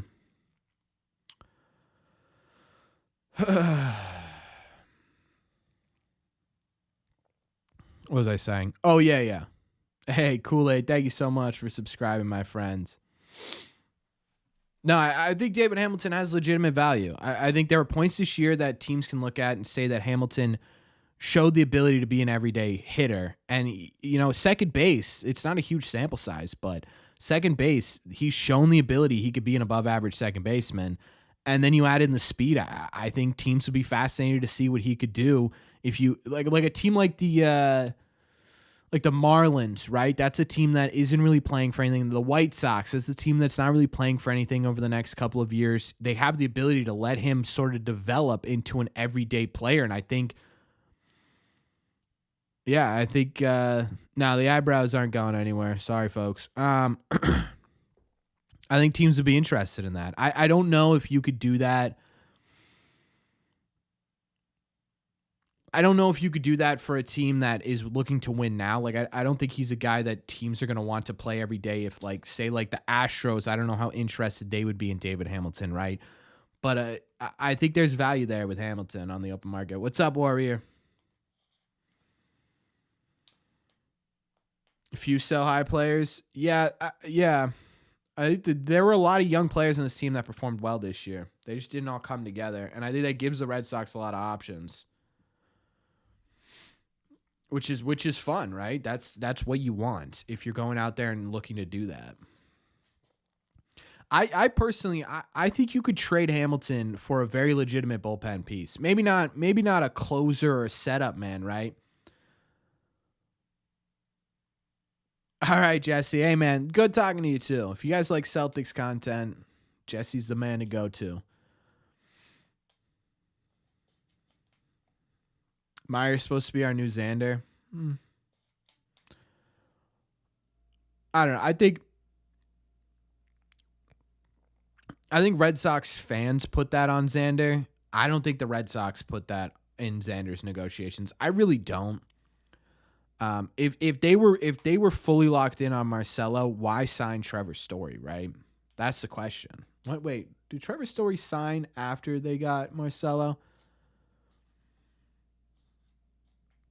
Am I interested in bringing back Sims?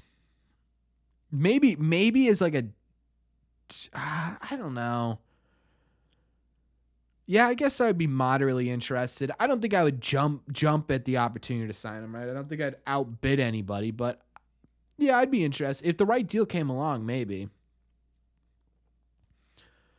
I don't know if Sims has any options, though. If Sims has options, then yes. If Sim doesn't, then maybe. Would I go full? If someone donates enough to put me at $10,000 on here, $4.99 super chat from Noah, his first super chat in this live stream. Can we get some likes on that, please? Thank you so much for your kind donation, Noah. I really appreciate you, man. Just says go Sox, the words we all love to hear. Thank you so much, Noah. I really appreciate that. Thank you so much for donating for the first time, man. It really means a lot. Trade Grissom to Pirates for another grade C prospect. That would make no sense. Why would you do that, though?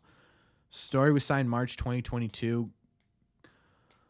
Meyer was drafted 2020. Well, the 2020 draft in 2021, right? Yeah, so yeah, it doesn't make a ton of sense. I'm at what on Movember? On Movember? What?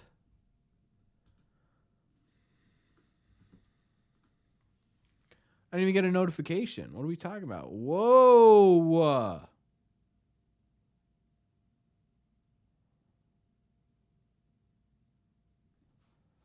Whoa. We missed all of these, folks. How did we miss these? $24 donation from Ryan Rice. Thank you so much, Ryan. An anonymous supporter gave us $58. And Brian, who, by the way, this is his second donation to this, donated $50. Folks, we got some giveaways to do. Someone's getting some real nice autographed merchandise. We are less than $500 away from our goal. That's crazy. Tracy gifted a membership. Guys, why are we being so kind tonight? Cosmic Ferret, welcome to the membership. We're doing that next week, by the way. We're going to do our live stream next week. Our members only live stream next week. Man, we might have to, I might up the goal here. I might up the goal for us. If we're halfway through and we're already, I might put it at $2,000. What do we think about that? Red Sox fans are the best to ever do it. Preach.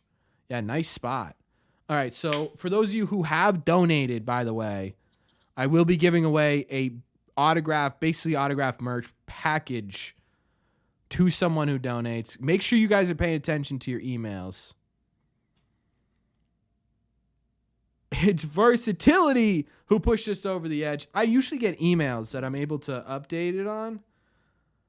I don't know why I didn't get emails. Oh, I just did. I got the email just now. That's why. But thank you so much, Versatility, man. That really means a lot. 2,000? Yeah, I'm thinking I might go. Should we go up to 2,000, chap?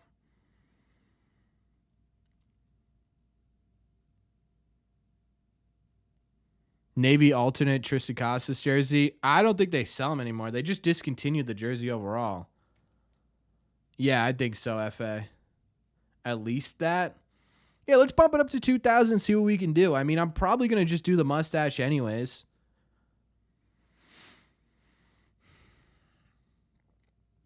Right? I'm just going to do the mustache regardless until we hit our target, but maybe we'll do once. If we can hit 1,500, if we can hit 1,500 in the next, 7 days, I'll up it to 1,750 and we'll see. We'll see what we can do. I just got to take a second, guys. I really do. I got to take a second. Last year, maybe 20. Oh, true. Maybe I should do that versatility. That's probably pretty good. Or 2007, maybe 2004.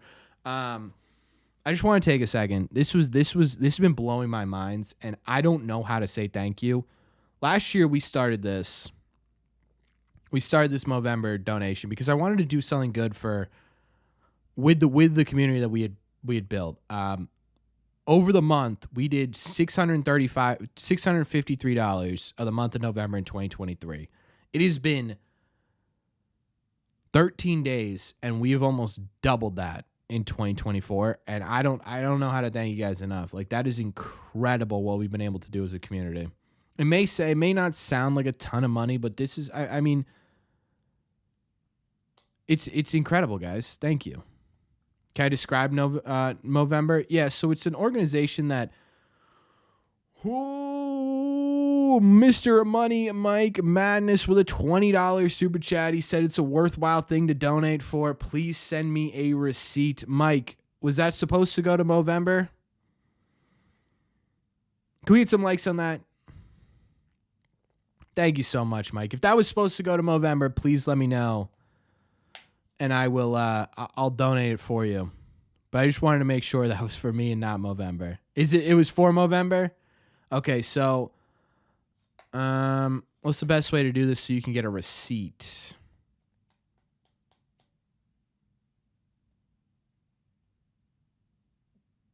I guess I could just donate it under your name and give you the receipt.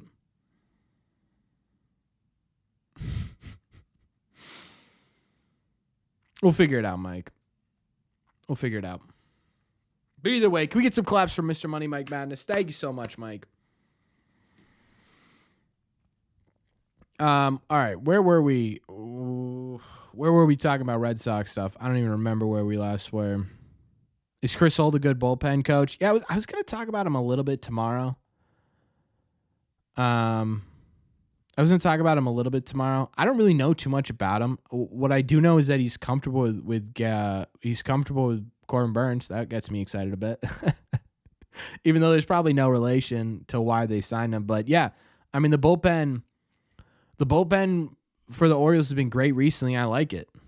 $5 super chat from Mike. He said, this one is for the live stream. See, there we go. We got our wires crossed, Mike. We'll figure it out after stream. I'll make sure to donate $20 in your name. Can we get some claps in the chat once more? Actually, just like the message for Mr. Money Mike Madness. Thanks a lot.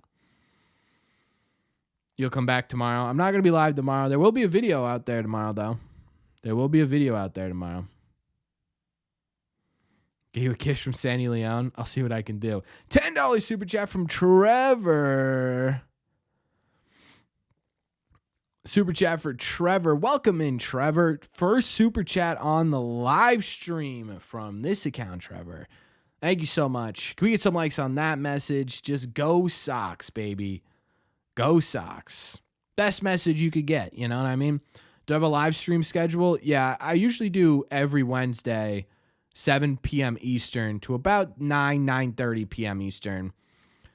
Once in a while we'll do a Tuesday, but most of the time it's Wednesdays. Unless like the week of Thanksgiving, I'll probably do Tuesday just because people are going to be traveling on Wednesday. I don't want to, inconvenience anybody if they want to be in the stream. So we'll probably do Tuesday the week of Thanksgiving. But outside of that, it's mostly Wednesday, 7 p.m. Nightbot joining in. Yeah, Nightbot's out here passing around the Movember hat, trying to get people to donate.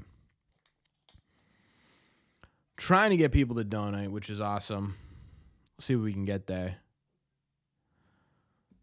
Hamilton still on the block. Hey, Mr. Money Mike Madness keeps donating. I will personally take David Hamilton off the trade block. I will personally do it. Where were we Red Sox wise? I feel like we went on a non-Red Sox tangent. What were we talking about? Someone remind me.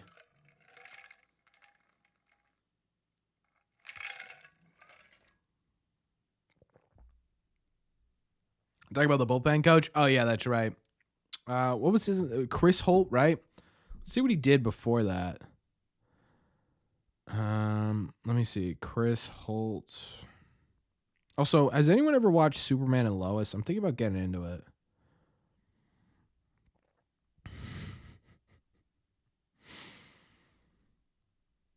$5 super chat from Mr. Money Mike Madness. I guess I enticed him with my offer. Yes, Mike, you keep donating. I will stop talking about David Hamilton trade opportunities. Unless he actually does get traded. Thank you so much, Mike. Get some claps in there for Mike. I'm on my phone right now, so I can't do a full clap, but thank you, Mike. I really appreciate you, man. Truly means a lot. Let me see. Hold departed staff at the end of the season. The organization with coaching overhaul. And so it sounds like he was one of the organization members that got let go, I guess, at the end of the season.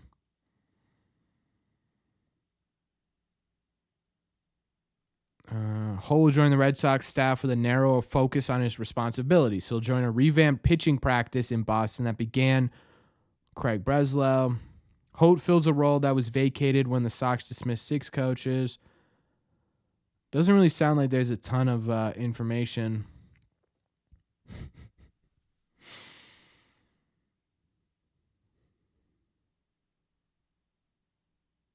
Oh, he's a Maine native. That's kind of cool. He's a Maine native.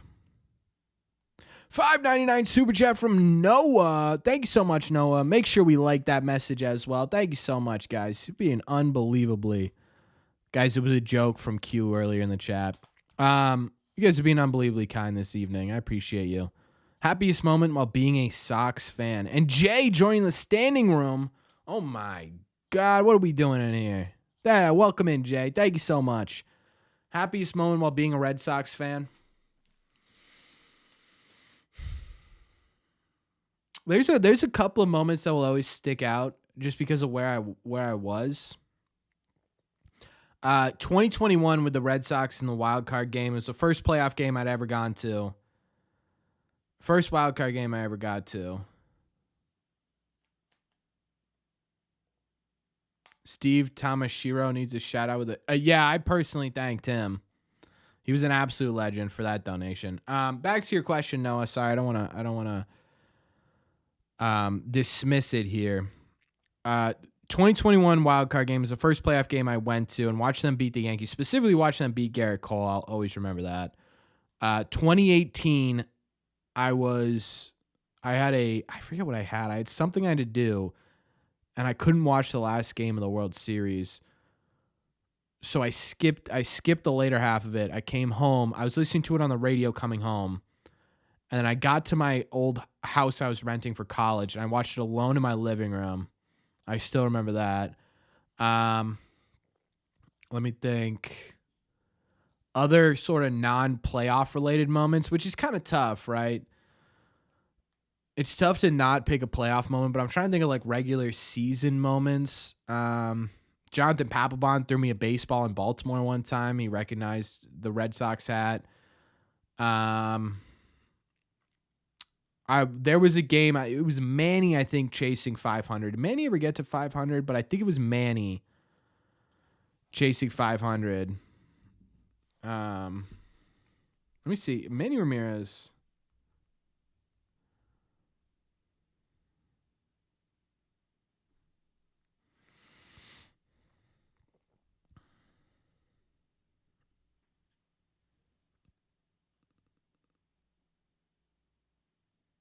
Yeah, so it was Manny. He was chasing his number 500th home run. I saw his 496th home run. So that's something that'll always pop up to me. So those are sort of the standout moments, Noah. What's up, Dennis? Would I want to see a new City Connect jersey? I kind of like the idea they're bringing in a new City Connect. I like the yellows, but I think it's cool to keep switching it up. I like the idea. Rumor has it it's going to be Green Monster Green, which could be so nice. I really hope they do that. If I was there at that game, absolutely Nash. There was another one. My girlfriend got really, really good tickets. We were like right behind home plate on the Blue Jays side for a game at Fenway, and Alex Verdugo walked it off. That was a great one. Harrison, what's up, my guy? How you doing? Reyes' walk-off, yeah, that was solid. Yeah, just like regular season moments that stand out. I think those are some of the most recent one.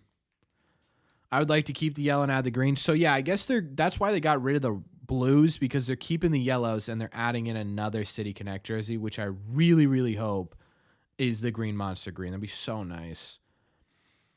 Going to Fenway for the first time this year. Enjoy it, Warrior. It's a ton of fun, man. It's a ton of fun. Yeah, that was a good moment, Jack.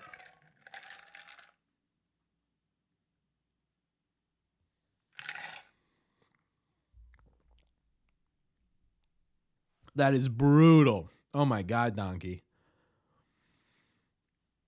Oh, that's a good game to be at, too, Genetic.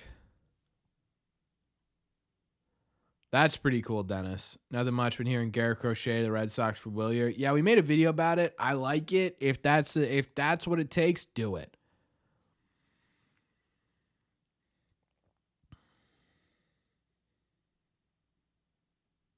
When Duvall walked it off, that was a good game to be at. Some of my memories too are from like away games. Like I remember a game in Cleveland that was just really cool to see at Progressive Field. So it doesn't have to be at Fenway to be a good moment, Noah. I'm trying to think if there are any more topics that I was planning on going over with you. I always get unbelievably sidetracked because I always have a plan. I'm like, okay, I'm coming into this live stream. I'm going to talk about Eovaldi. I'm going to talk about Houck. I'm going to talk about the Pivetta offer looking really good. And there was something else. And then you just, boom, tangents, right? Mr. Mad, welcome back to the box seats. Thank you so much, Mr. Mad. You're the man. We all know that you're the man. I've heard two rumors. One is the green with the Sox across the front. The other is green with white Red Sox and gold trim. Oh, please be the second one. Dylan, a member for 9 months. Dill, we have officially had a membership baby. Corbin, you're so dumb. Watch Costas and Abreu smash home runs in PN. Oh, that was a good game to be at. I love when T.O. broke the record. Oh, that was another good game. See, a lot of great memories. I'm sorry, Dill. I'm sorry. I was like, what else? What else takes 9 months? Just in my head, I was like, what else takes 9 months? There's got to be something. I know there's something important. Oh, man. I remember the last time the Red Sox, they literally had one this year. Massa tied it up in the 9th, and then Cedon hit that 2-run bomb. There was that game that they absolutely shelled Garrett Cole. There have been a lot of good moments, actually, at Yankee Stadium recently. Isn't a school year 9 months? When do you start? Like August, September, October, November, December, January, February, March, April, May. Okay, well, there's no way it's 11 months. When do you start school? You start school in September, so it's October, November, December, January, February, March, April, May, June, July. Not 10 months. Close though. I took my son to a second ever Sox game at Fenway and Turner hit a grand slam against. I mean, there are worse games to bring your son to. That's crazy. Good for you guys. Will I ever pitch to Devers again? I hope not. I hope that's just a thing. The Duran robbed homer versus the Guardians. I don't know. Oh, yeah. How got it? Oh, yeah, I remember that. Need some free agent signing videos here soon? God, I hope so. JT hit Sterling in the head. I don't know if I remember that one either. Oh, yes, the foul ball. Yep. Massa's home run in Yankee Stadium was so well timed. Needed clutch moment. Yeah, that was incredibly well timed. Okay. I can't think of whatever else. I need some prospect videos soon. Yeah, I know. I've been kind of. I don't know why I've been neglecting it for a little bit. I absolutely do. We've got a pretty cool interview. Hopefully sometime next week. Hopefully sometime next week with a pretty interesting Red Sox prospect. So I'll have that out at some point, hopefully towards the end of the month. We'll see if it works out, but there's definitely at least one on the docket baseball. I want to get more in. I just feel like we've talked about every a lot of really big prospects. I don't want to make too much content about them, so I wanted to space it out a little bit, give it a breather. But we'll get back to it for sure, especially during the season. We'll talk a lot about it. Okay. I can't remember the last thing I wanted to talk to you guys about Red Sox wise, so we're going to call it here for the night, folks. I want to thank you guys so much for the generosity you've had this month. Obviously, we still have a couple more live streams. Obviously, we got a couple more live streams to go, but I just want to say thank you. I want to say thank you. Again, nothing's really happening in free agency yet. Here we are, 2 hours into a live stream. You guys hung out most of the time, even if you didn't. Interview with a legend. I've been asking around money. I've been asking around Mike. We'll see what we can do. I've got some feelers out though. I just want to say thank you to members. We will be doing our live stream next week. To non-members, we have a video tomorrow. Was it Fuller Throttle? Boy, you are running out of. You got to put a Lee in there or something. I don't know. It's getting way hard to speak. Tomorrow we're talking about Corbin Burns, which I think is going to be a lot of fun because there's been some really interesting connections between the Red Sox and Burns lately. And then we'll be live next Wednesday. Other than that, regular schedule, folks. Regular schedule. Again, thank you all so much for being here. If you haven't considered subscribing, I would consider subscribing if you like this kind of content. Because, again, we do this once a week, and we talk Sox basically every day but Sunday, folks. Make sure you guys have liked this video as well. It just helps me understand that you guys are enjoying these. And helps the videos out a lot, too. Other than that, the only thing I have left to say, guys, is, as always, I will see you in the red seats.